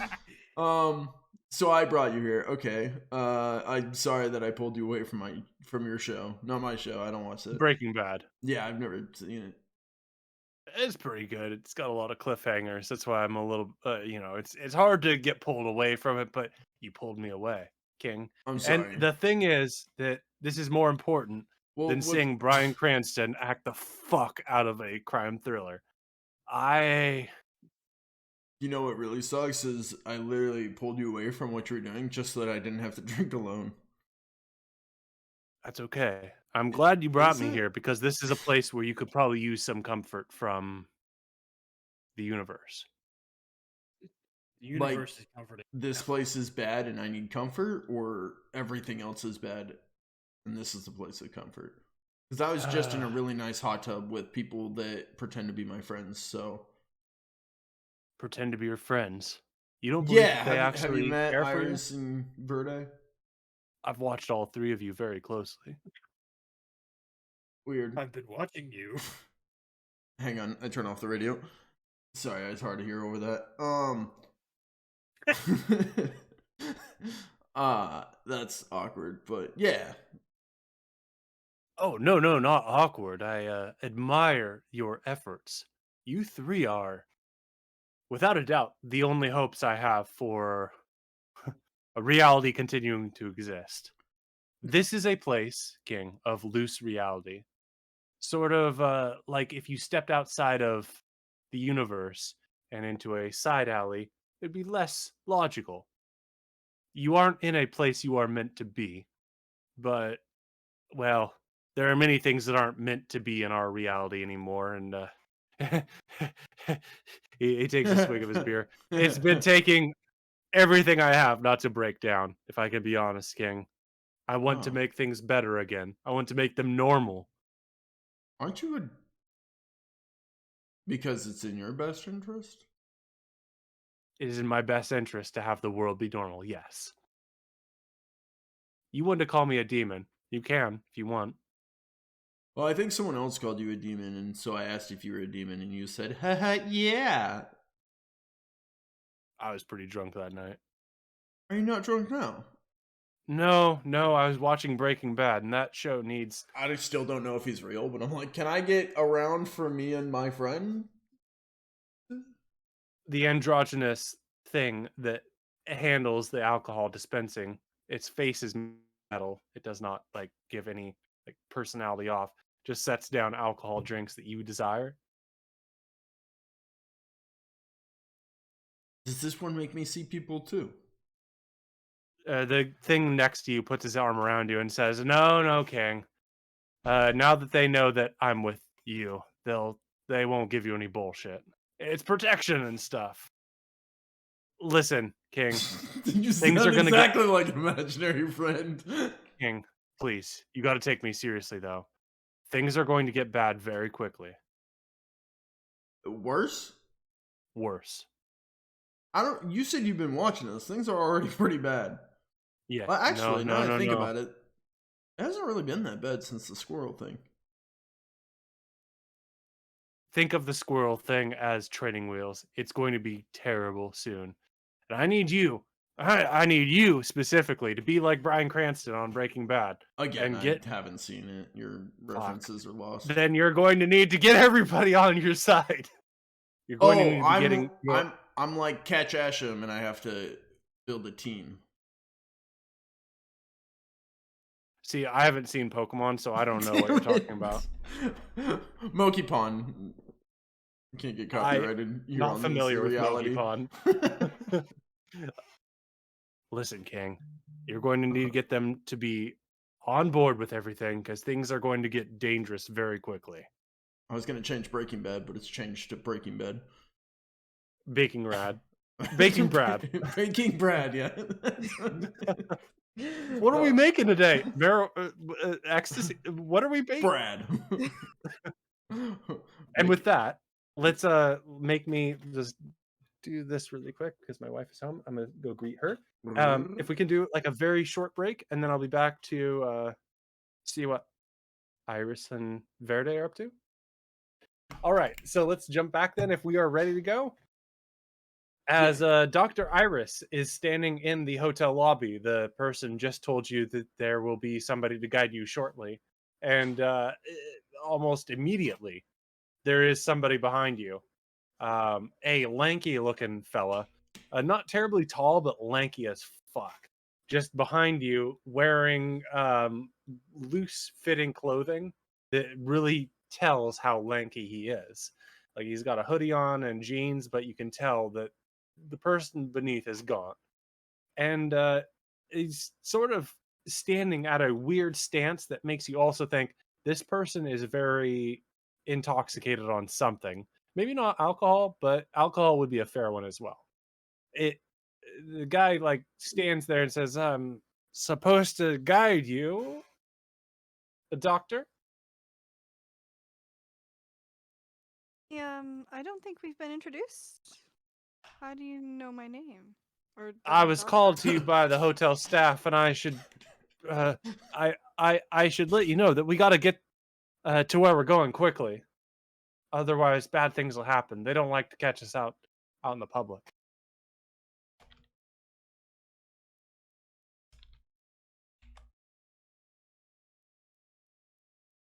Please. He reaches to grab your arm and misses. We gotta go to where things are safe quicker. I don't want to go anywhere without one of my friends.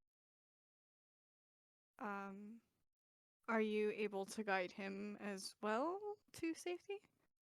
I don't know. I don't think there's room underneath the bed for more than 2 people. You're taking me somewhere to hide underneath a bed. Do it. It's where they don't check. You guys thought I was weird. These are the. She's That replacing sounds guy like me does. something my friend would do. This guy makes King look very normal. I don't think that's a good idea.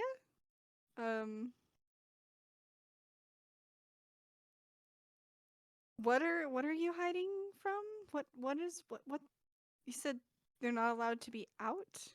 Yeah. He like looks very suspiciously at the people at the front desk for a moment because they're like 2 feet away.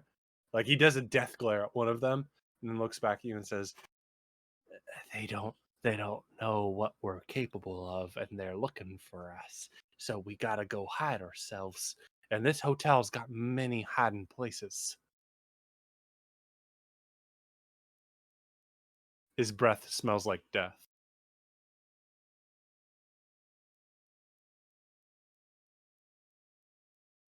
He then like nods in a general direction towards like stairs and elevators and says, "If you want to follow, I gotta head out now."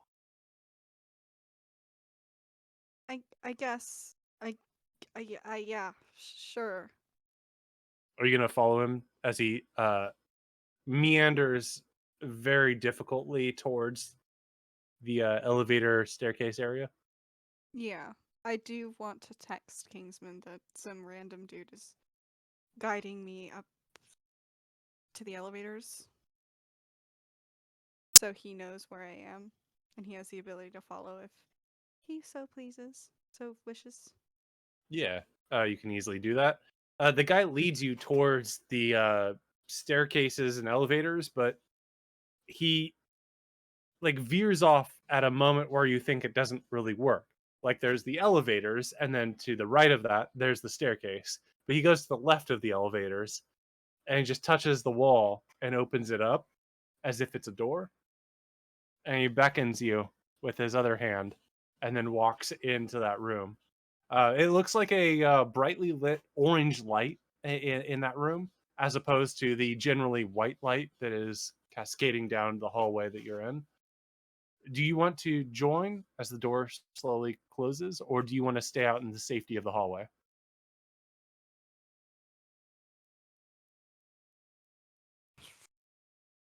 I didn't catch Oh, that. yeah, I'll follow.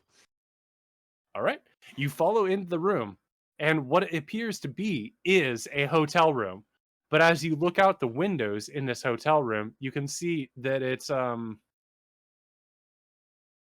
well, you're in the woods somewhere. You can see the sky for once. You're not in the same place you were before. And the guy is like crawling underneath this bed. It's a like a queen size bed, so it's fairly generous, but not that generous. Um, and you can see people like walking in the background of the window. Like people are walking past, and you hear a front door open. It's outside of this room, but somebody's entering the building you're in. You see a hand underneath the bed beckon for you, like, "Come under, please." What would you like to do? Stay and see who will enter this room, or go underneath the bed?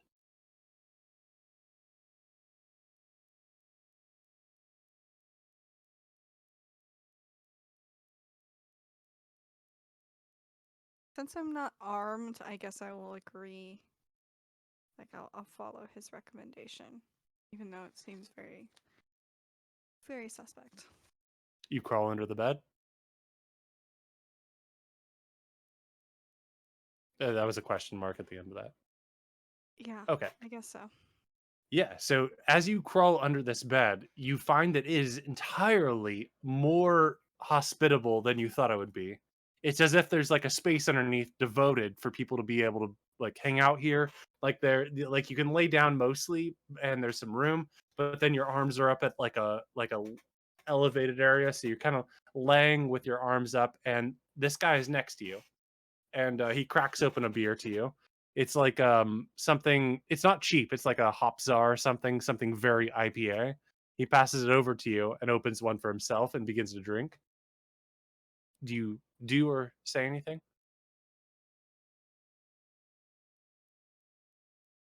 I set the beer down next to him, and I just don't drink it. I don't accept it. But Yeah.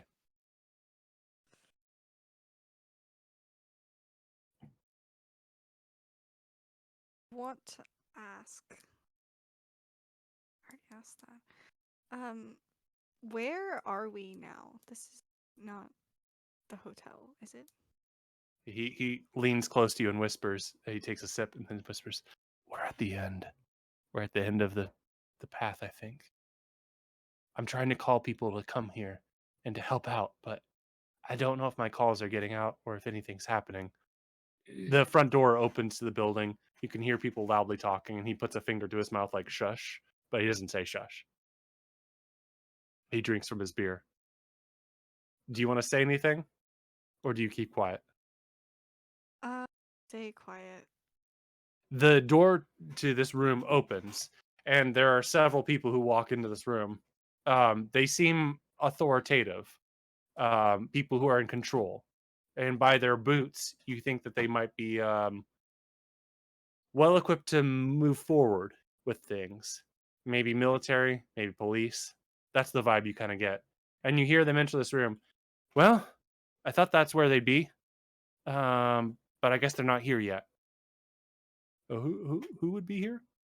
Well, I think drunk guy should be here and anybody else, but I guess they're not hanging out here.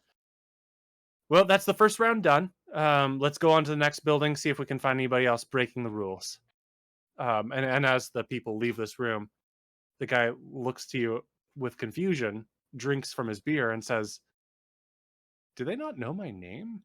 Am I drunk guy, or is that you?" Um, that's definitely you. And with that, we'll move on over to Verde. Oh boy. Verde. Um, Several mimes, and by several I mean 5, approach you with their assault rifles equipped, not pointing at you, but like held at attention or not attention. Like held pointing down to the side. Like they've got it relaxed, but are prepared for trouble. One of them says, "Her Royal Mimeness will see you now. Are you prepared?"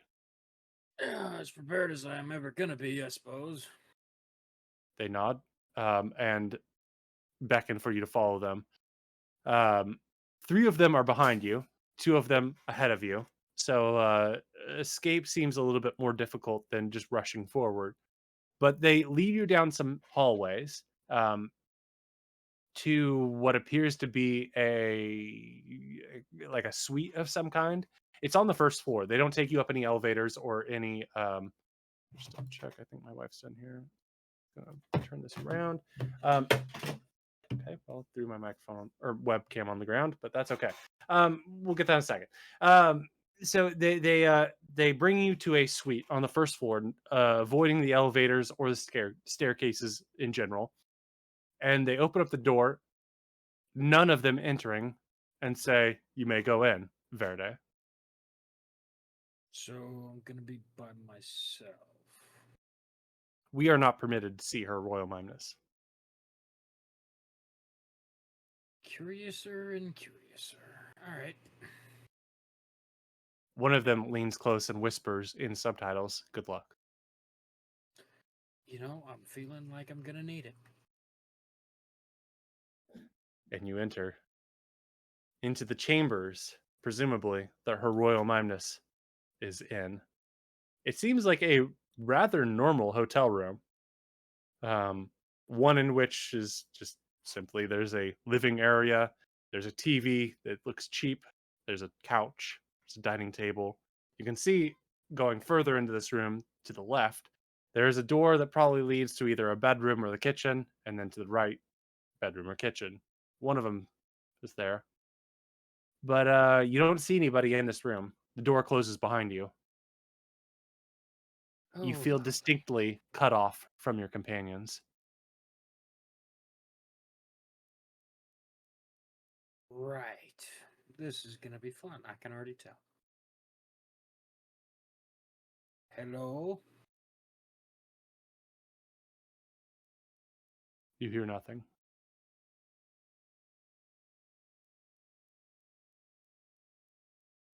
Suppose this is the time when I turn around and leave then. Do you want to try the door?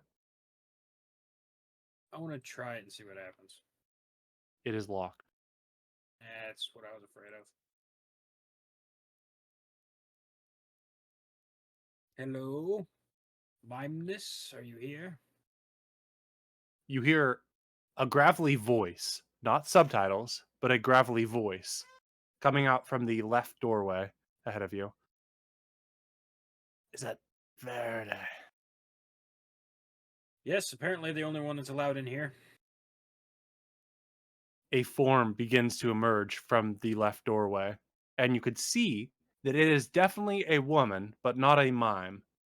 It is a woman dressed in what looks like clothes that would have been popular in like 1998, um, especially in a maybe punk grunge scene. What appears to you is a woman that probably loves Nirvana with the clothing that she's wearing. But what strikes you is the look in her eyes. First off, is very very much one of age, as if she's dealt with a lot of shit in her time. And the other thing that strikes you is the cascading flow of a gray aura flowing from her. Hello Whereas there. with your comrade, it was more of like a scarf. This is a flowing cloak. Hello there. Says fair day. You- It's been a long time since I last saw you. That's funny because this is the first time I've seen you. She nods, kind of was worried that would be the case. As she steps closer to you and out of the shadows, you can see that her throat has a very clear mark on it that she has probably been decapitated.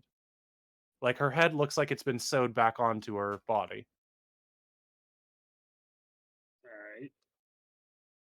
Says, "You probably have a lot of questions, don't you, Verde?" You have no idea. I think that you are the one most equipped to handle the answers that I can give you. Hmm. Why would that be? The others, I think, are weaker. You are the one who can bear the weight of truth. I'm all for truth, but what makes you think I want to be the only one that bears it?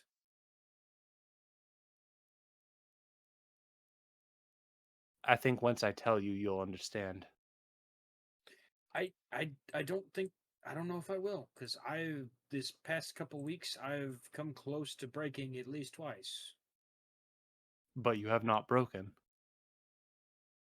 Not yet. Verde, you are enmeshed in a war outside of what mortals can even understand. I I can myself am tell. mortal like you. Why do they call you the Queen of the Mimes then? Hold on just a second. I have to be right back. I have to plug in my computer. That's fine. She says, it's because I was the one who has enlisted them. All of them.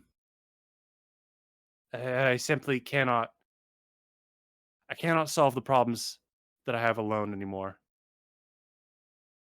You see, Verde, I have been fighting against the demons, or gods, or angels, if you prefer, for longer than you've been alive.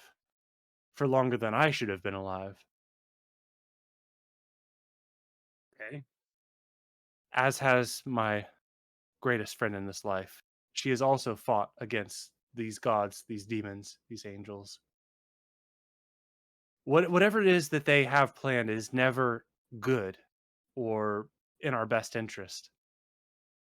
We we are the only two that I've seen so far empowered enough to fight back against them. And for a while we were able to fight. But it's just simply not the case anymore. My great friend has decided that all is lost, that the war cannot be won, and that everything must be destroyed.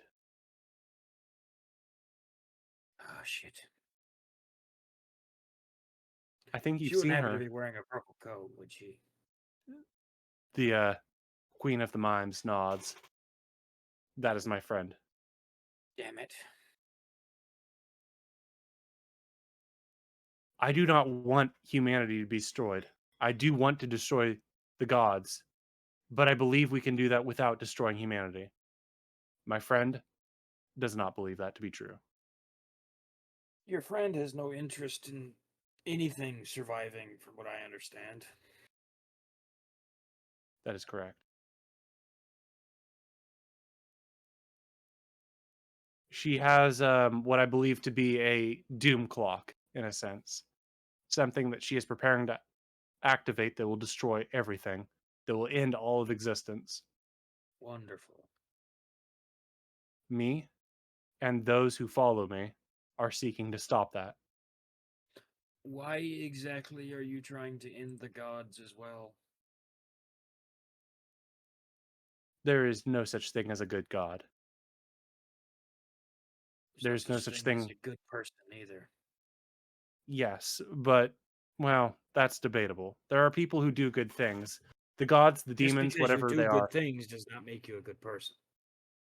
There is no demon or god that does a good thing, though. Everything they do is self-centered. That is also debatable. Do you believe that they have done anything good for you or your I don't comrades? know. I don't know the gods. I've never interacted with one. All I know is of the stuff I've done in the past couple weeks and months that somehow, some way brought me here. She nods. I'm sorry that you've been enmeshed in this. I do not take pride in drawing in mortals that do not wish to be drawn into this. I, I, I You wish seem that to the be demons. doing a lot of that, though, for not wanting to. There are those who feel the call, and there are those who are forced. And I'm apologetic to those like yourself, like King, like Iris, who have been forced into this. Speaking of which, what's up with the whole Kingsman thing? King of the Vines? thing? It's a belief that my followers have that there is a grand chess scheme to all of this. That there are pawns, there are knights, bishops, rooks, kings, queens. I don't wish to demotivate anybody. I don't tell them the truth. That in the end, it's just war. It's always war. My friend has been summoning or spawning these things I think that you may have interacted with. Strange creatures that seem like mockeries of human flesh. Yep, These that are the sounds enemy. familiar. They are the enemy of my people. They are the opposition to what we want to do. They seem to be the enemy of everybody, to be completely honest with you. You're not wrong. I just wish I understood why my friend was doing this. Have you tried talking to them? They won't talk to me anymore. They believe that I am a servant of the gods. Why can everything never be easy?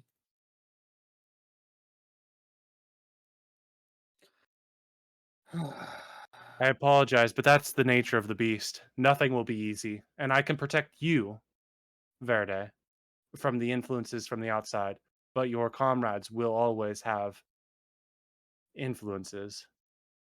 I'm I sure you can't. know by now about a man in a blue coat. I've heard of him, yeah.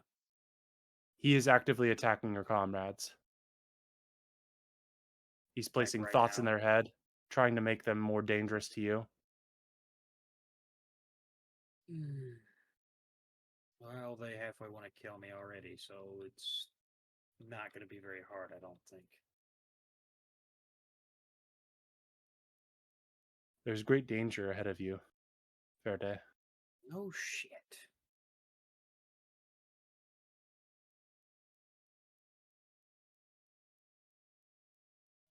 Was there a point to meeting me other than telling me that I'm in danger and probably going to die? Or Oh, yes, yes, of course. You will wake up soon, I'm sure, so I don't have much time.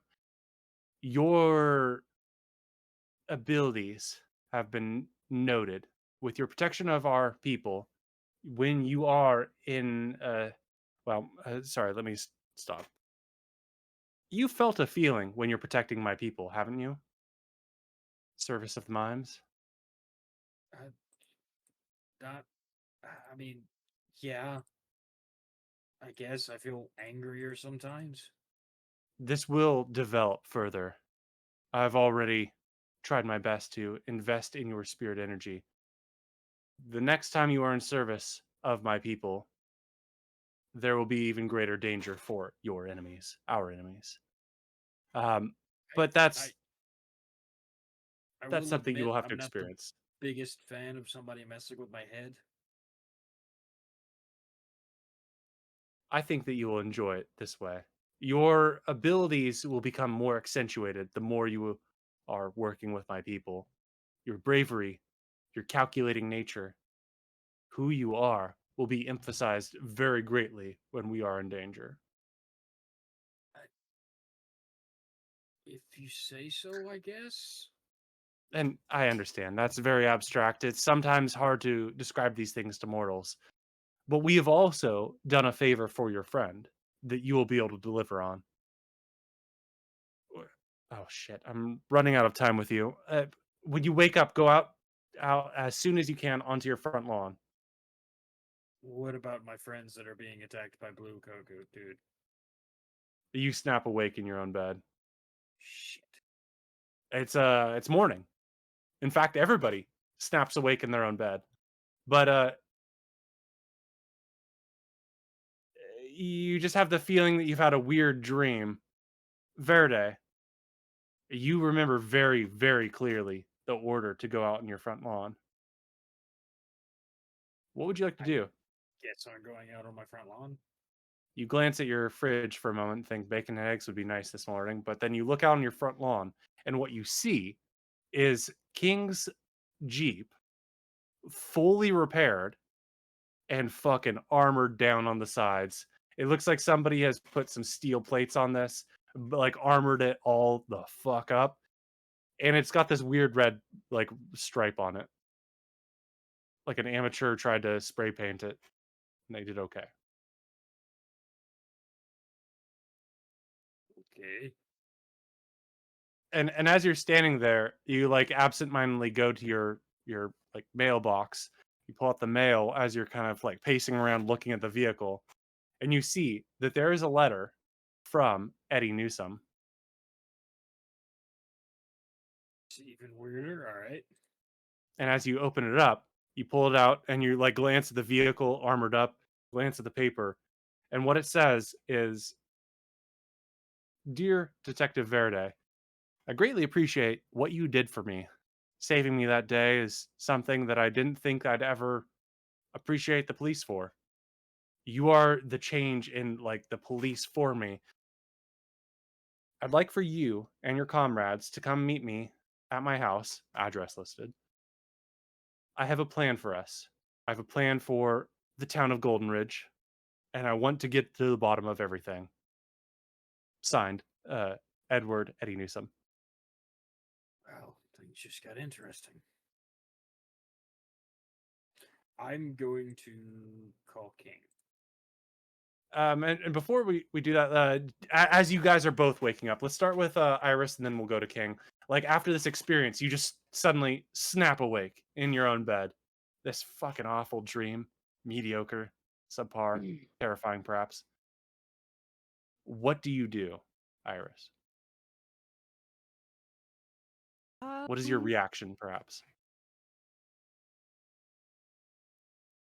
I don't know. First impulse is to make sure my door is locked, but that's not really gonna do anything. You sprint over to your door. It is absolutely locked, and it's got the chain lock, so there's no way somebody could do it with like they couldn't pick it from outside. Mm-hmm. King, you snap awake in your bed. Weren't you at the bar? What was going on? Yeah, you snap. Titan licks your face and licks your hands. Stop snapping. Anyway, I'll yeah. What am I wearing? Your pajamas. So you're naked. I'm like, oh, so snuggly. Oh no, I'm naked. Okay. You've got a nice fleece blanket. Yeah, I'll rip that off and throw it away like a fleece blanket, and I'll get up and start making breakfast and kind of doing my morning routine, stretching, getting ready for the day. You know, probably do workout. The guy at your kitchen table says you should probably answer your phone. Hold up, I'm over here like doing push-ups. Oh, hey, whoa, hey, It's the guy from the bar. He's Wait sitting a at your second. table, and he looks at you and says you should probably answer your phone. Fluffy or another guy? Fluffy. Oh, I was like, how many people are living in here now? All right. Fluffy. Well, you said you watch us. Is this something you've seen before, or is this awkward? This isn't awkward for me, but you should answer your phone. What is with you and my phone, bro? Your phone starts to ring. I'll Verde's calling you. walk over and be like, really? It's all this important on Verde? Wait, Verde never calls me. Ring, ring, ring. This is Kingsman ringtone. It's raining men. What? Oh, who keeps changing my ringtone? Verde! Pick up my phone. Hi. I got your Jeep. Like, you stole it? How much do I owe you? Is this a ransom call? No, this is Mimes. Don't kill her! This is Mimes fix your fucking car for some reason. My fucking car? Aw, Yes. those guys. I thought I was the one drinking. You're getting started early today. It's been a long day. It's what time is it on my imaginary watch? It looks like 6:34. Hmm. Have you ever thought about therapy? Yes, didn't work. Oh, that's sad. King, the So you guy have my sitting Jeep? at your kitchen table says, "Yeah, it's not going to work for him." Hang on. Oh, okay. Um, like he's doomed, or you mean just therapy? I don't know. I don't imagine any mortal therapist can help him. Oh. I think you're being recommended to seek the help of the gods. I'm not entirely sure. You have my Fuck Jeep God. though, more importantly. Yes. Yeah, I can't afford to fix it, so you could probably just It's keep it. fixed. You fixed my Jeep? Mimes did, I think. Oh, the mimes fixed my. That makes a lot more sense, actually. I think the mimes are the ones that fixed it. Your Jeep's sitting in my front lawn with a new coat of paint. The new coat of paint too. Wow. Uh, okay. I guess I'll come get it. I think I have to go steal another public transport bus, but I'll be there. I can come get you if that's what you need. Wow, There's things that's to talk so about. sweet. Oh, really? You're being. Hang on. Is this Verde? Yes. Okay. Should we call our other friend, Jesse? Do you want to make this a three-way, or you want to just call it separate? Or what about a three? Wait, if it's a three-way, we should involve Jesse. Maybe we call Iris instead. Why would you call Jessie? She's a mime. You just agree. What the hell? You look over to your dining room table, King, and he shrugs. Conversations with you make me feel sane. This is weird. I'll see you in a bit. Okay, bye. And that is how we're going to wrap this up. I know we're a little bit early, but this is going into the no, I was going to say second, the fourth case as I have it written. Um, as you guys find out further, now that you have some answers, now that you have some direction, now that you have some things that are attached to you like parasites or leeches, we're going into the fourth case out of 7. Things are going to be more grim at this point. I'm sorry for bringing you on at the most grim point here, Daisy, but the darkness is ensuing, and we'll see how things turn out. But that's how it goes in the strange town of Golden Ridge. Things are strange. Things keep getting stranger. There are places Something outside of time. strange in the neighborhood. Who are you gonna call? The guys who seal those holes in the ground. Fluffy. Yeah, you have a demon that's following Kingsman with sigils that are gathering on him. You have Dr. Iris, who has a strange coat of magical power that she doesn't fully understand at this point, and that could become more important as we go forward. And we have Detective Verde, who is getting the short end of the stick at every angle. He doesn't get to go pass out and go to fun lands. He gets brought into bad conferences where people say, the weight of the world is on your shoulders. Have fun. That is the strange town of Golden Ridge so far. What will happen next? Who knows?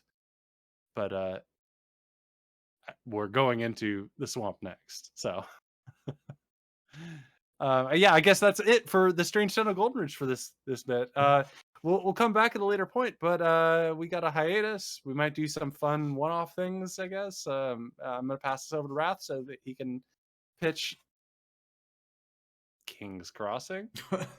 He says so he can bitch, and I was like, okay, I guess. No, pitch. It's not bitch. Yeah, it just cut off. I was like, pass it over to the Rath so he can bitch. I was like, Yeah, well, if you want to bitch, that's Oh, fine. But I alright. figured you could pitch King's Crossing now. So we're coming out of this, and we're wrapping up this adventure. We're going into your game where Grunkle and Tervekik and new character and other character Wilfer and fourth character Adareg is maybe. So the question is going into the last 40 minutes of this stream, we can either do our final under the table for this one now, saving you guys showing up tomorrow, or we can do another shout out to King's Crossing if you want. What would you guys prefer? Up to you guys. I mean, I feel, not to put words in your mouth, that a lot of Strange Town of Golden Ridge under the table is either you have questions that I can't really answer, or there are questions that you can throw out there and be like, what the fuck? Basically. And until we get further, I can't One thing imagine I there's would note is Eddie Newsom called, left you a voicemail, Verde, saying, hey, I want to talk to you guys. Come visit. And then none of us remembered, and we never went and visited him. Yeah, I kind of retconned that a little bit. But yeah, I saw because when that was he the when he goal. mailed, I wrote in chat, I was like, oh my god, there's a voicemail on Verde's phone literally telling us to go meet Newsom when we never did. We got sidetracked. With a hot tub, bro. We could have gone and met Newsom. We needed the break. I understood it to be like the opening to the next adventure. Oh, Yeah, so you were thinking, it don't is. go meet Newsom today? Yeah. Yeah. I get that. Yeah, because there's a bunch of things, like, I wasn't sure what we were allowed to do, like, going and tracking down Craig Hall and da-da-da. Also, meeting the Mime Queen. I don't know why we didn't think of that. That's been, like, an option since the beginning of Adventure 2 or something, like. It why we was and didn't- it wasn't. Though, to be fair, I gave you the requirement. You have to snort the mime cocaine. Right, which we could have tried to track some more down. I know a mime, kind of. Yes. But it's also one of those things where it's like, I don't think you'll do that. As a storyteller, I'm like, they're not snorting clown cocaine. Not It's- again. I'd love to pride myself on being a good RPer, but like I was looking at my character, all my characters look like me, and none of them do drugs. I was like, maybe I'm not a good RPer. I just play me, which isn't good. So maybe my next character is gonna be a blonde hair, blue eyed drug dealer. I don't know. But You looking for some Pickle Pops? And the DM's just like, what the fuck? you guys want some pixie dust? Yeah, no, we want cocaine. Pixie dust is the drug in King's Crossing that Nimwart found out about? Can't remember. Oh shit. Someone found out about it. No, it was. I think it was Adarag. No, it was Nimwart. Adarag was saving. Fuck, what's his name? Not Hopkins, the other one. Shit, I can't remember my own character's name.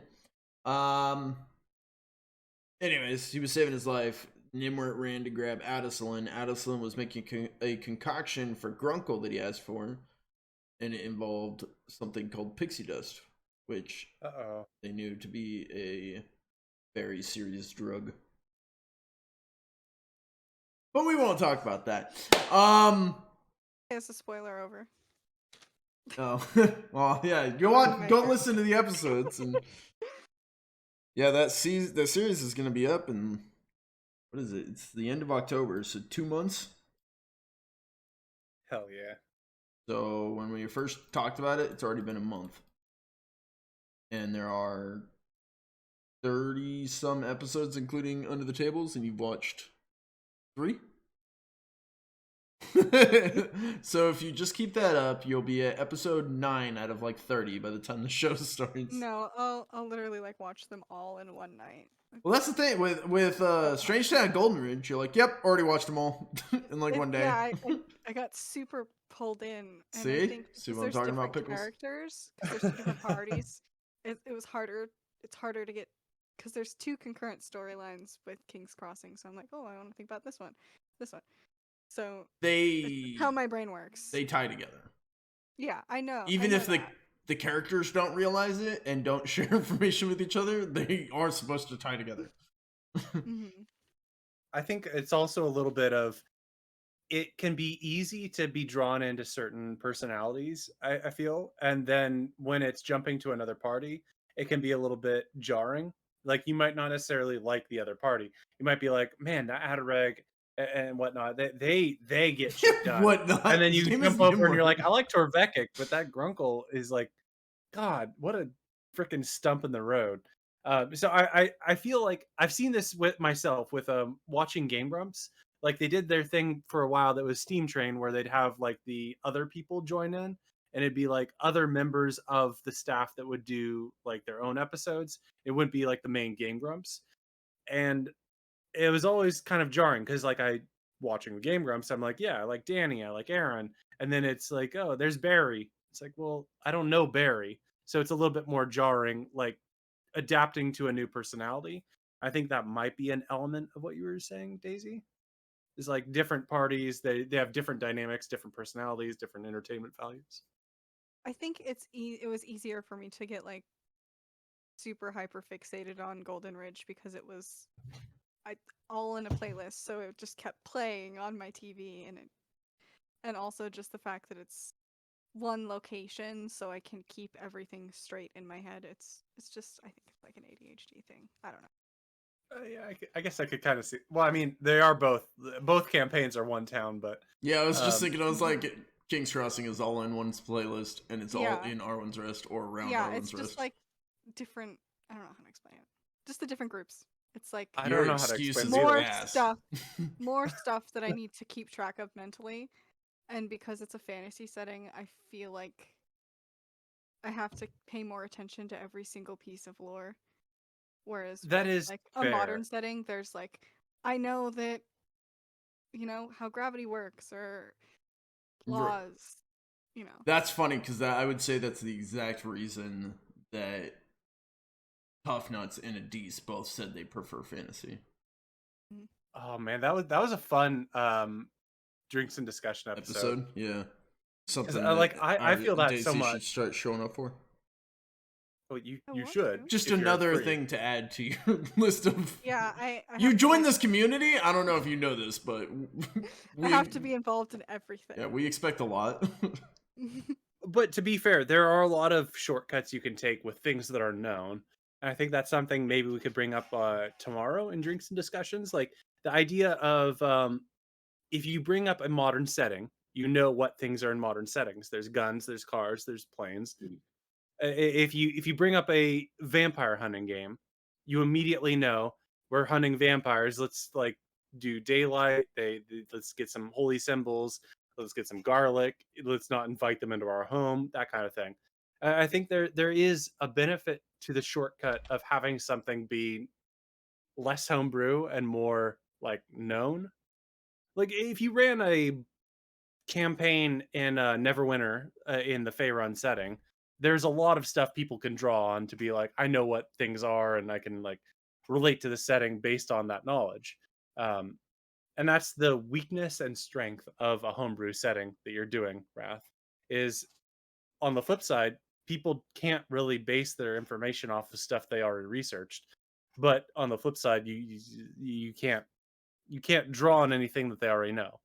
You Yeah, can't have your players be like, well, I know in Arwen's Rest there's a wizard's tower. That wizard's tower is populated by Elminster. So I'm going to go there as an apprentice wizard as my character build to go meet Elminster in Arwen's Rest. That's yeah. not something we can do. I think I prefer it that way because that was a big thing with me in making a Pokemon game. I just thought, oh man, it'd be really cool to make a Pokemon game, but I can't do it because anytime I'm like, this yellow sparking bolt flies past you, Pikachu. Rattata. Oh, No. yeah. I'm like, no, you don't know it. Pretend like you don't know it. Is But- that Eradicate? Yeah, but in this, I can throw it. I mean, I had you guys chasing it. What do you say? A fat reindeer? It was a rhino. Well, yeah, that was.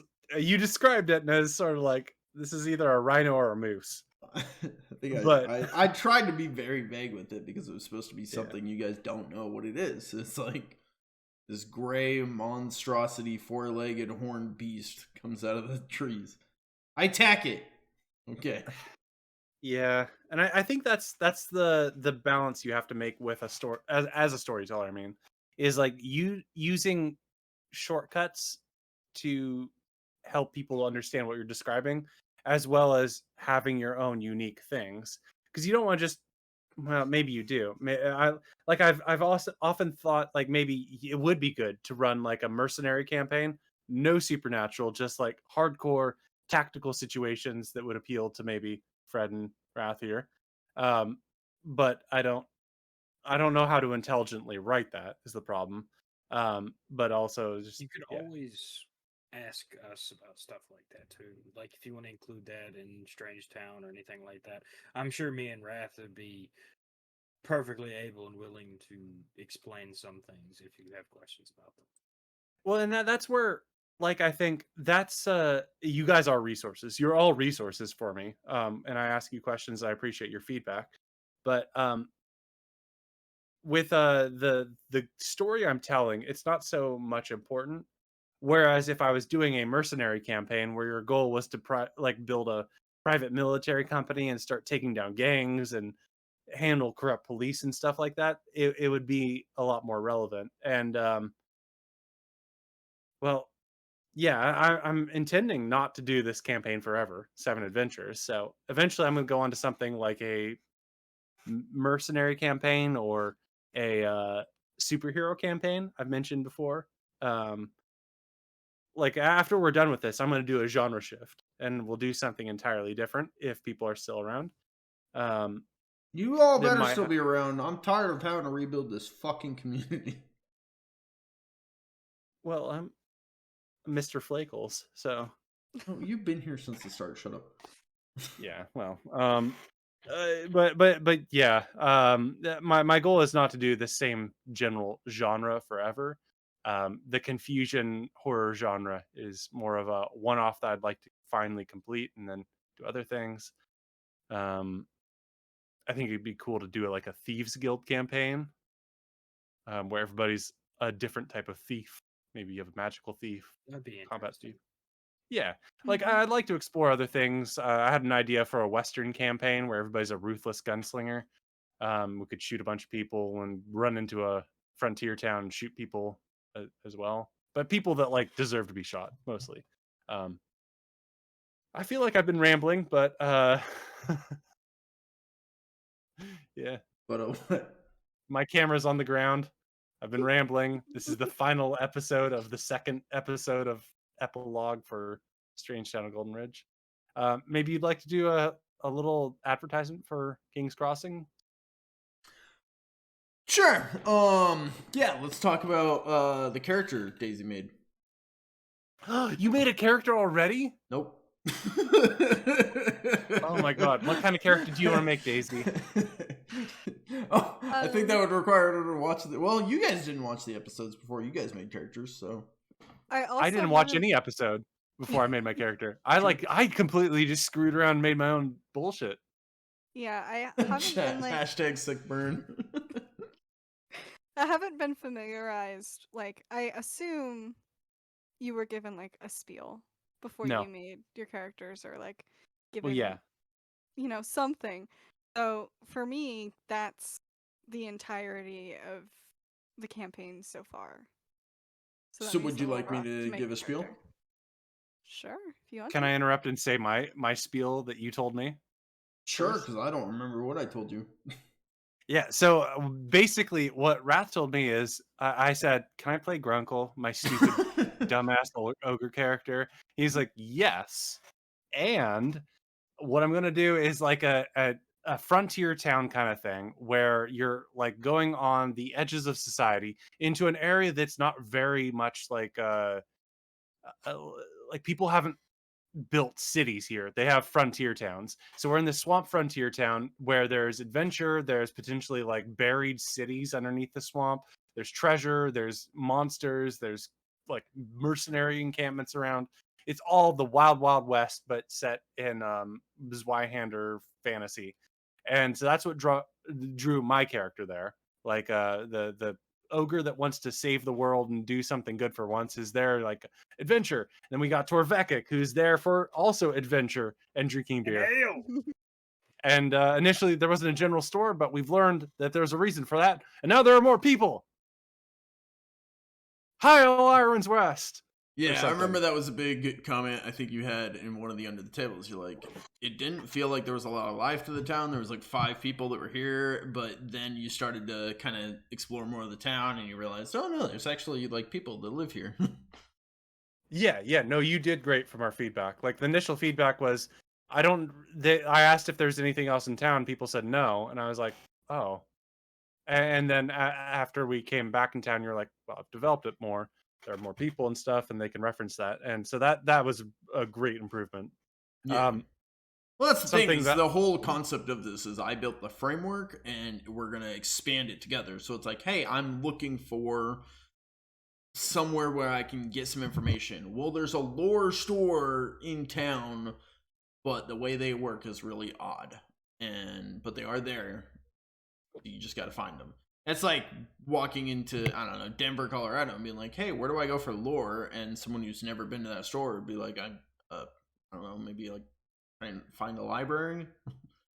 But then you find someone who's been to that store, like, oh, I know the best novelty shop. They've got a coffee shop in the back. This place you're going to want to go check out. Yeah. So there's ways to find it. But what did you think of Pickles' spiel? Which one? The one he just gave.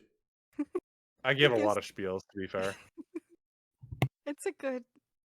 That's kind of what I needed, I think. Yeah. So basically, the yeah. concept is from what we know right now, we're in the immortal realm. Giant, that's the realm, the universe, the reality we're in. Within that, you have two main known continents. One of them is called the Rock, which has been basically completely dominated by the Rockar Empire. We on this continent don't know the expanse of that, but basically what's known is that they control a mass ton. Think the Roman Empire, when they just kind of moved out and dominated and conquered a lot of shit, right? So it's basically similar to that. On this continent, think Africa in size, but some cataclysmic event at some point in time sank half of it. It's broken into a bunch of different like islands type deal now. If you've seen the map, you'll know what I'm referencing. They're starting out in the freelands that goes to what Pickles was talking about. It's kind of the frontier area that no one has really claimed because there's never really been a reason to. It's just a giant swamp. We're like, there are two neighboring nearby-ish kingdoms that are like, they kind of claim it. And they're like, oh yeah, that's part of our land. And they're like, oh no, it's part of our land. But no one's ever actually gone in and seized it. So the people of the freelands call themselves freemen, and they're not ruled by anyone. Except they've heard of a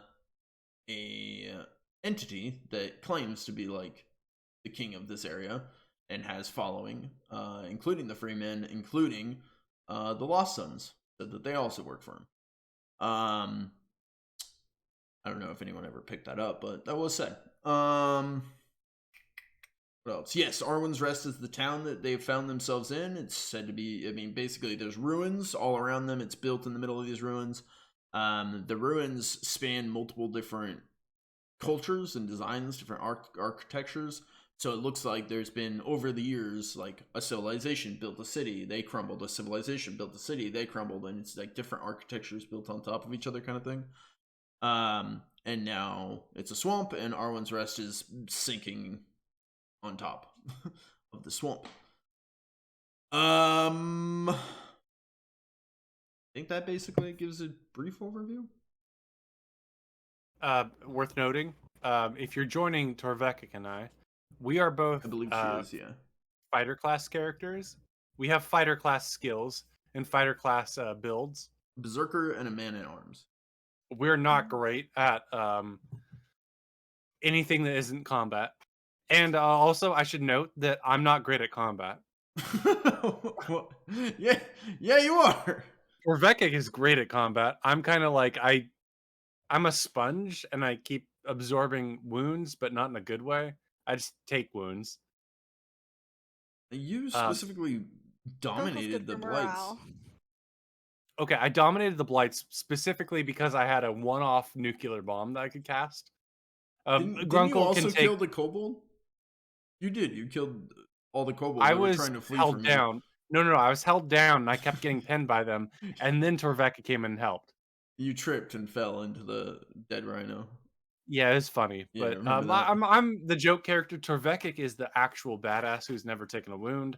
Well, then they keep forgetting that they also have Wilfer there. Wilfer is their kind of survivalist hedge wizard. But we choose to ignore that he's a wizard. He's an illegal lizard. I specifically understand that reference later. I specifically I saw a poster that was like, "We are wanting to kill Wilfer because he's an illegal wizard. Money is rewarded." And so I said, "Yep, eat it." And I can eat anything, so I ate it, and that was counted as a sandwich. To you. That's I wrote it down. It wasn't like DM approved. I just said sandwich eaten. I was watching through, I can't remember what episode 1 or 2 or something. Do you remember there was a point where we just started measuring everything in sandwiches for you? Like distances? We started measuring all the distances in sandwiches for Grunkle. I I totally Yeah, forgot so about that, but I was watching the episode and they're like, yeah, it's about like 5 sandwiches long. I mean, honestly, I do drink beer when I run my games as a GM. I'm not gonna lie about that. But when I play Grunkle, I drink a little bit more beer, and so I get stupid quicker. And so then we start measuring things in sandwiches because nobody disagrees with me. Yep. Yes, and. So how are those 2 spiels? Does that help?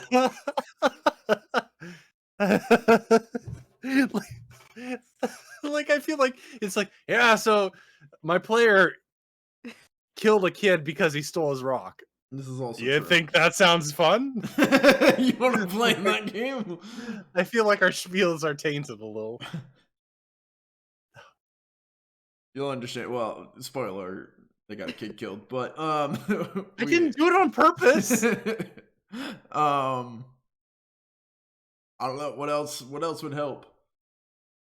I feel bad as a DM. You got so invested in Strange Town so easily, which good, shout out to Mr. Pickles. But how can I don't know what I help did. you be interested in King's I Crossing? am like I'm invested to. Be interested in my game. I am interested. I think the thing with fantasy is I want to know all of the lore, which technically the characters shouldn't know all of the lore, like you've said. So now I'm like, okay, do I keep note of every single thing I see and hear like I do for Golden Ridge, or do I play like a normal person? Oh, that's a good question, actually. That is a very good question because 'cause I a know I do modern too setting is much. different from a fantasy setting. Yeah.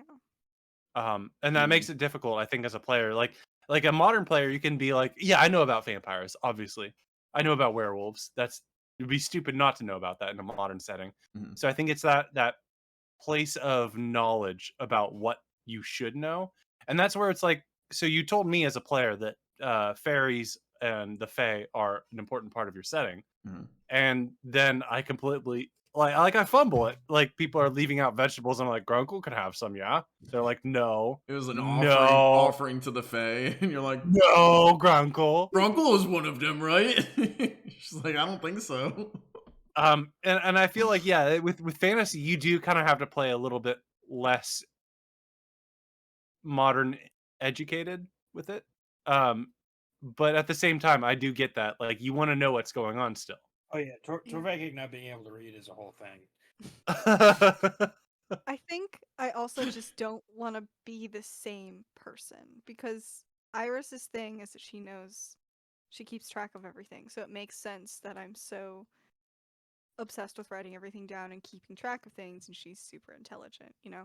I feel like making another character that knows everything and keeps track of everything and isn't super intelligent will just blur the lines. Make another fighter character. Three fighters. No. But you could be like a squire or a knight at arms, or just a different kind of fighter. what's the word for like I know in samurai culture when you're a samurai but you don't have a lord you work for, you're a ronin. Isn't there something like that for knights in medieval? Yes, there is. Yeah, it's a hedge knight. Hedge knight sounds right. Yeah, you could be a hedge knight or something. Like we're not struggling to like we need more people to fight these monsters we're fighting against. I perpetually find myself being like, I'm taking hits, I'm being tickled on the floor, these goblins are all crawling all over me. We also need someone that's smart enough to point us in the right direction or listen to what literally anyone ever says to them. Yeah, I'm dumb as shit. Hey, my dad's name is Atlas. Yeah, shut up. We don't care. Yeah, shut up. Well, at the time, it meant nothing to us. Nobody gives a shit about your dad. That's exactly what it was. And he was like, "Oh, all right." Yeah, And then you guys are like, "Why are you being mean to us, Dibs?" And he's like, Dibs, I'm gonna fucking shove you in my mouth and eat you and not enjoy it. All we do is tell you to shut the fuck up and then yell at you for literally doing nothing, but maybe doing something eventually, possibly, that we made up in our heads, and I'm gonna eat you. Why don't you like us? Dibs is he's a psycho. He didn't do anything! Oh my god, we're not getting into this. We're getting into this. He's a psycho. I know I'm gonna make like a peacemaker. I think that's just generally gonna be my role. You're gonna have to deal with the elven tunnel talk then. Yeah, so where do you fall on tunnels? So like the idea of a tunnel, a tunnel is something that you travel through, correct? Do it in character. I want to know what kind of character you're gonna make. But it doesn't matter how you support the tunnel, is my point. It definitely matters how you support the damn tunnel. Oh my god, yeah. No, the dwarves are like, you have to have special supports. But an elf could have roots to support the tunnel. No. You can't trust random wildlife. You have to build it with your own 2 hands. Yeah, but if you form the roots with your own 2 hands like elves do, then you could have a tunnel that is elven based. You can have organic tunnels. So how do you feel about, telling me how do you feel about this magic spiel? to build your tunnels? I do trust magic to build tunnels. I'm an ogre. You should not trust magic for anything. If this I is do not like tunnels in general. gone into character. If this is Dude, Grunkle doesn't even know that tunnels are religious. we're gonna create a King's Crossing commercial where it's Grunkle and Torvekic advertising, and then they just slowly start getting into an argument about tunnels. And it ends with like a fight, and the camera like cuts to like transmission interrupted. But no, that was pretty much the conversation. Yeah. So if you want to spiel about what King's Crossing is, there you go. Tunnels. Does that make you want to play? No. So far, you've learned that your party that you're joining has lost a child, argues about tunnels, and we they fall killed over the god. and get tickled. You killed a god? Oh, The god was stump based, but we killed that god. Torvekic. What's that called where you defaced an altar? Obliterated a god. Obliterated a god, same thing. We chopped that god in the face, and then there was this other lady that appeared to only Grunkle. Was like, oh no, because you've killed the god. I'm dead as well. That's not at all what she said. No, we it's need not, a character but I was who like- literally listens to anyone whenever they say anything. I will listen to you. God. I'm a joke. I'm like, here's some lore and some hints about some stuff that you guys could prepare for. Yeah, we need a healer. Here's a healer. Yeah, no, we need a healer. Okay. Well, he was too innocent. I didn't want him to die in the woods with us. Yeah, so then you guys send him out into the woods, and then on his way back, you're like, we need a healer. And I'm like, okay, here's the healer that you sent out into the woods. And they're like, okay, go home. And he's like, okay, I'm going home. And you guys are like, we need a healer. I don't know what to tell you. Honestly, I'm very intimidated by a bear NPC. He's just very handsome in my mind, and As long as he doesn't pull a house, we'll be fine. Can't remember what episode 5 or something. Go watch that. Now hurry up and watch the series, because there's some great moments, man. Hey. Them meeting Bjorn was probably one of my favorite episodes, and I was so hyped for him to meet the other party. And they met Bjorn, they're like, okay, bye, go away. I was like, no, what the fuck? I am the worst. It was hilarious, because then it kept happening. Like the other party met Dibs, and they didn't like Dibs when they met him, but he kind of grew on him, and they're like, okay, yeah, he's part of the family now. And then the other party's like, yeah, he's coming with us. Oh, we lost him. We lost him. Like, I was really embarrassed, like, to lose a friend. It was the other party doesn't really like them, because the other party makes all the friends because they won't talk to him at all, and then they take their friends and lose them. They're like, hey, where's Bjorn? Yeah, we sent him out into the woods. Where's Dibs? He became a mercenary. We don't know.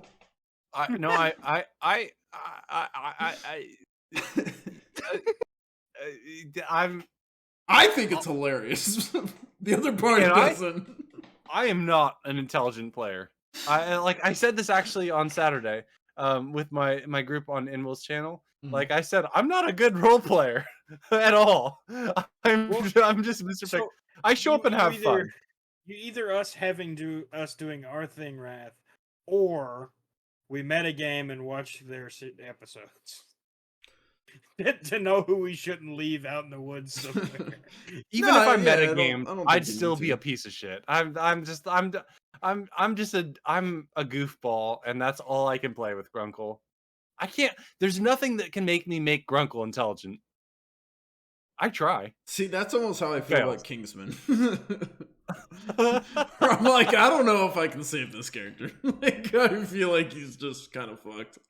I think the difference is that Pickles is enjoying Grunkle and everyone's enjoying Grunkle. And you're like, No one likes Kingsman is Kingsman. broken. What? No, it's no. only you. You're like, oh, he's broken. Everyone he's loves Grunkle, even though bad." Grunkle's like, I'm a bad berserker. And everyone's like, no, we love you. And Kingsman's like, I'm fucked. And you guys are like, fuck you. Oh, hold up. No, actually, I think there's some truth there. Is that there is some honesty there. Is that Grunkle? I play Grunkle as like a dork and a loser and a goof who's trying to be a good character, and everybody loves him.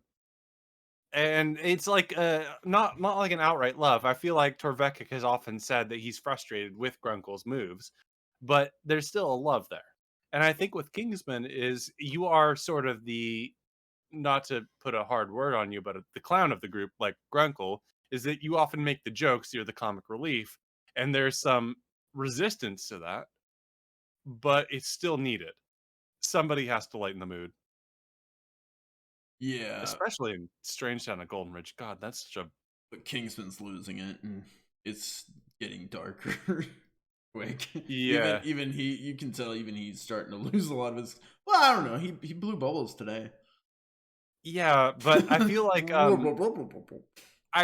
Daisy, correct me if I'm wrong, but Iris probably sees these two men as those who are drowning rather than. I can't drown. Well, I have yeah, actually, superpowers. that's a good point. But the two men who are struggling rather than thriving, Definitely. I think would be accurate, because you guys are fighting against the bad things that are happening in this town. You're making progress, but it's overwhelming. Yeah, I think it's Yeah. taking a toll on us, and we're starting to slow Mhm. down. Yeah. But And even I realized today, I was like, it hasn't actually been that bad. Like, the only thing that was bad turned out to be innocent. We didn't even need to be fighting him in the first place. It But hasn't been thoughts keep bad since popping the in your squirrel head. thing. Well, yeah, I'm Poor Lord was sad. psychotic, but You know, you're not psychotic. Thoughts are popping in your head. yeah, voices. Mhm. I know. I'm well aware. Well, it's also worth noting that Iris has only known them for like 3 weeks at most. Yeah. And she doesn't hate either of them. It's been also 3 weeks.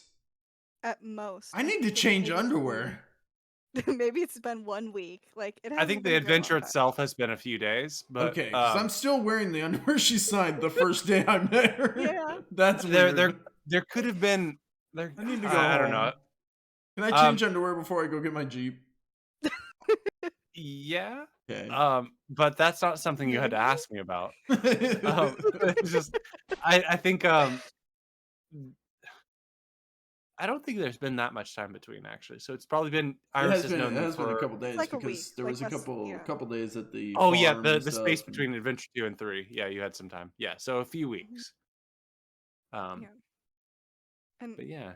there's nothing wrong with Kingsman. He's just kind of he came off initially as a crazed fan, so now she's like, okay, that's kind of weird, but also the reason this group is being held together. So I'm kind of curious of what her thoughts on Verde is, to be completely honest with you. used to think he was just as bad as all of the other cops, but after he said that like he didn't know that her parents were missing, all bias kind of melted away.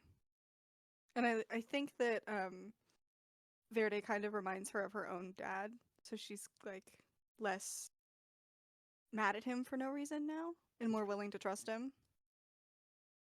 I guess. Got you. Hmm. I wonder what Pickles' thoughts on her characters are. Good question. You're all playing into the trap that Mr. Pickles has woven. I am the spider, and you guys are my flies. What's scary is the fact Or, that we've been something so different. unpredictable, and yet we're still like. That's how you know you got a good GM who like knows the story, because he's like, even though you guys are being completely unpredictable as fuck, I'm still able to weave this in a way that works. It works out. He recovered us from the beach episode, so Oh man, pretty Adventure 2 legendary. just that was an absolute misfire on my part. But We're this about to go next back. episode, 200 miles, what? guys. One road trip away from another beach episode. In the next beach episode that I'm doing, Adventure 4. We're all naked. Well, no, but Oh. this That was in the nude beach. I'm gonna tell you guys what I told Johnny Speed. Because I talked to Johnny a lot about or viewer formerly known as a lot about my campaign. He's been a I'm major telling you, help. Pickles. The next adventure is going to be brutal. The adventure after that is going to be also brutal. The adventure after that, adventure 6, is going to be one where you guys are going to be like, oh, the last 2 adventures weren't brutal. And the final adventure, I imagine that 1 or 2 of you are going to die. Dibs. Well, wait, our characters? Your characters, not your. Dibs. Jesus Christ! No, you're not gonna. I'm not gonna kill you in real life. Jesus. We're committed to the bit here on. No, the final goodness. adventure. There's a good chance that 1 or 2 of you will die as your characters, and that's just the brutality of how things will end. You can prevent that, of course, but that's just my guess. Is there may be some character deaths in the final moments of this campaign. Oh, Verde's toast. Well, you don't have bad luck, do you? Womp womp. Wow. Wouldn't it be hilarious though if the one with bad luck is the only one who doesn't die? Oh, maybe his bad luck is just losing all his friends and we all Living? die. His bad luck is living. Having to live with all his friends being dead. Oh my He goodness. just has to go back to work and they all just start treating him like shit because he let everyone else die. But Damn, maybe in the that would process- suck. That sounds like Maybe- something that would happen now. You're Maybe giving in the Pickles process, ideas. Be Detective- quiet. Detective Campbell might die too. Yes. Maybe in the end, your bad luck will just be good bad luck. He dies and your bad luck all of a sudden gets wiped off your character sheet. You'd be like, you were the cause of it this whole time, Campbell. Damn it! You asshole! Oh, All right. He just like has an Oh, yeah, aura go for effect. will we be doing our advancements before next adventure, or are we gonna do it like at the start of next adventure? We can do either or. You guys will all be getting 3 advancements. Which 2 of which I think are seasoned. 1 is the next step. I could be wrong on that, but you will be receiving 3 advancements total. So you can do that now. You can do that later. Always just tell me what you want to advance. Mhm. Yeah, I think that's a good point. And I get To a tank. that's not an advancement, but The only thing you're missing, I mean, Finish the collection. He just gets Yeah. a World War II bomber. who knows Exactly. when a tank might roll up on your lawn. All of a sudden, we just see a bomber flying over the skies. We're like, yeah, time to leave town. That's fair day. Friday said, fuck this town. I am tired of these monsters in my motherfucking town. There you go. Yeah, there might come a time when you say that and you mean it entirely differently. But until then, I think we should wrap it up so I can make dinner for my wife. Thank you guys so much for joining. This has been another episode of Strange Town Golden Ridge, episode 11 of Adventure 3. Going to wrap up this season of Strange Town Golden Ridge. Are we doing an Under the Table tomorrow, or did this count?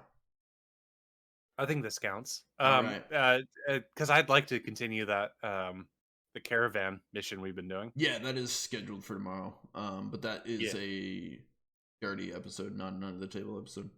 Yeah, well, maybe we can sacrifice the under the table here. Unless you guys have questions for me, unless you want to talk about more stuff, I'm always happy to talk about the campaign that I wrote because I'm a narcissist. But otherwise, maybe we can just do an extended with Adise. Yes, sorry, it was mid yawn. Yeah. We'll talk to Adise about that tomorrow. But if you guys want to see more of this over on the YouTube, there is a full playlist of this all the way from Adventure 2 through Adventure 3. Adventure 1 is not there because it was lost to time and space. However, we have done recaps. So you'll be able to, as you watch through the episodes, we'll reference Adventure 1 and kind of fill you in on what happened. That whole series is on there. Go check it out. If you guys are all watching this on YouTube, leave a like if you enjoyed this video or the series as a whole or any part of it. Let us know in the comments who your favorite character is, and if you had to kill off one or two of them, which one it would be. That is all I have. Huge shout out to the players here. We have Fred, the voice of Detective Frederick Verde. We have Daisy here, the voice of Dr. Iris Forsyth. And me, the voice of Kingsman. And then a huge round of applause to our DM and storyteller, Mr. Pickles. Thank you. Yeah. Before we leave, well, we have to leave, but let's see how fast Pickles can do a quick announcement to, and I took that personally, our sponsor for today's video. Yes, I'm a sponsor here. I do a podcast called And I Took That Personally. It's on Apple and Spotify podcasts. We are working on getting our next episode out. It's been a long time since we got an episode out, but it's going to be I Love You Man from 2009. It'll be coming out hopefully at the end of this month, but otherwise we have bonus episodes every Sunday mid-game here at 4:20 p.m. of my original attempt to make this podcast work. It's just me, so it's not Brad. It's really lame. It's really fast-paced. It's breakneck speed. It's me talking about the Evil Bong series, and the episode that came out today is Ginger Dead Man. How that relates to Evil Bong, I don't know, but it has Gary Busey as the Ginger Dead Man slasher character. So go ahead and try and find that. And I took that personally. I'm phrasing it as a Mr. Pickle show for those episodes. So if you want to find the bonus episodes, it's the Mr. Pickle show on And I Took That. Sorry, and on And I Took That Personally. God, that's a mouthful. So that's the show.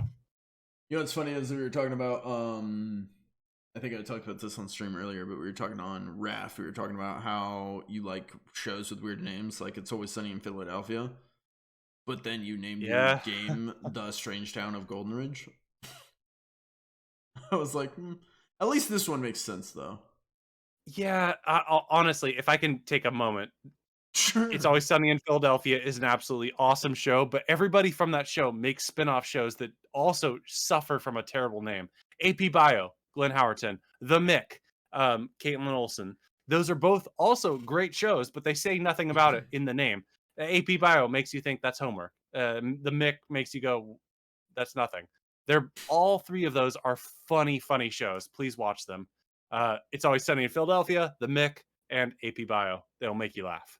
If you want more of that, go listen to And I Took That Personally. And before we leave, a real quick shout out to the fellow streamer and content creator here, Daisy. I do stuff on Twitch and YouTube on my username, A Spirit of Spring. I'm usually active in chat while Rath is bullying me during the streams here. And I'm in the Discord, so you can find me there. There you go. Thank you guys for joining. We will see you in the next one. Have a good night. Goodbye. Adios. I love you. Did it not catch me again? Bye!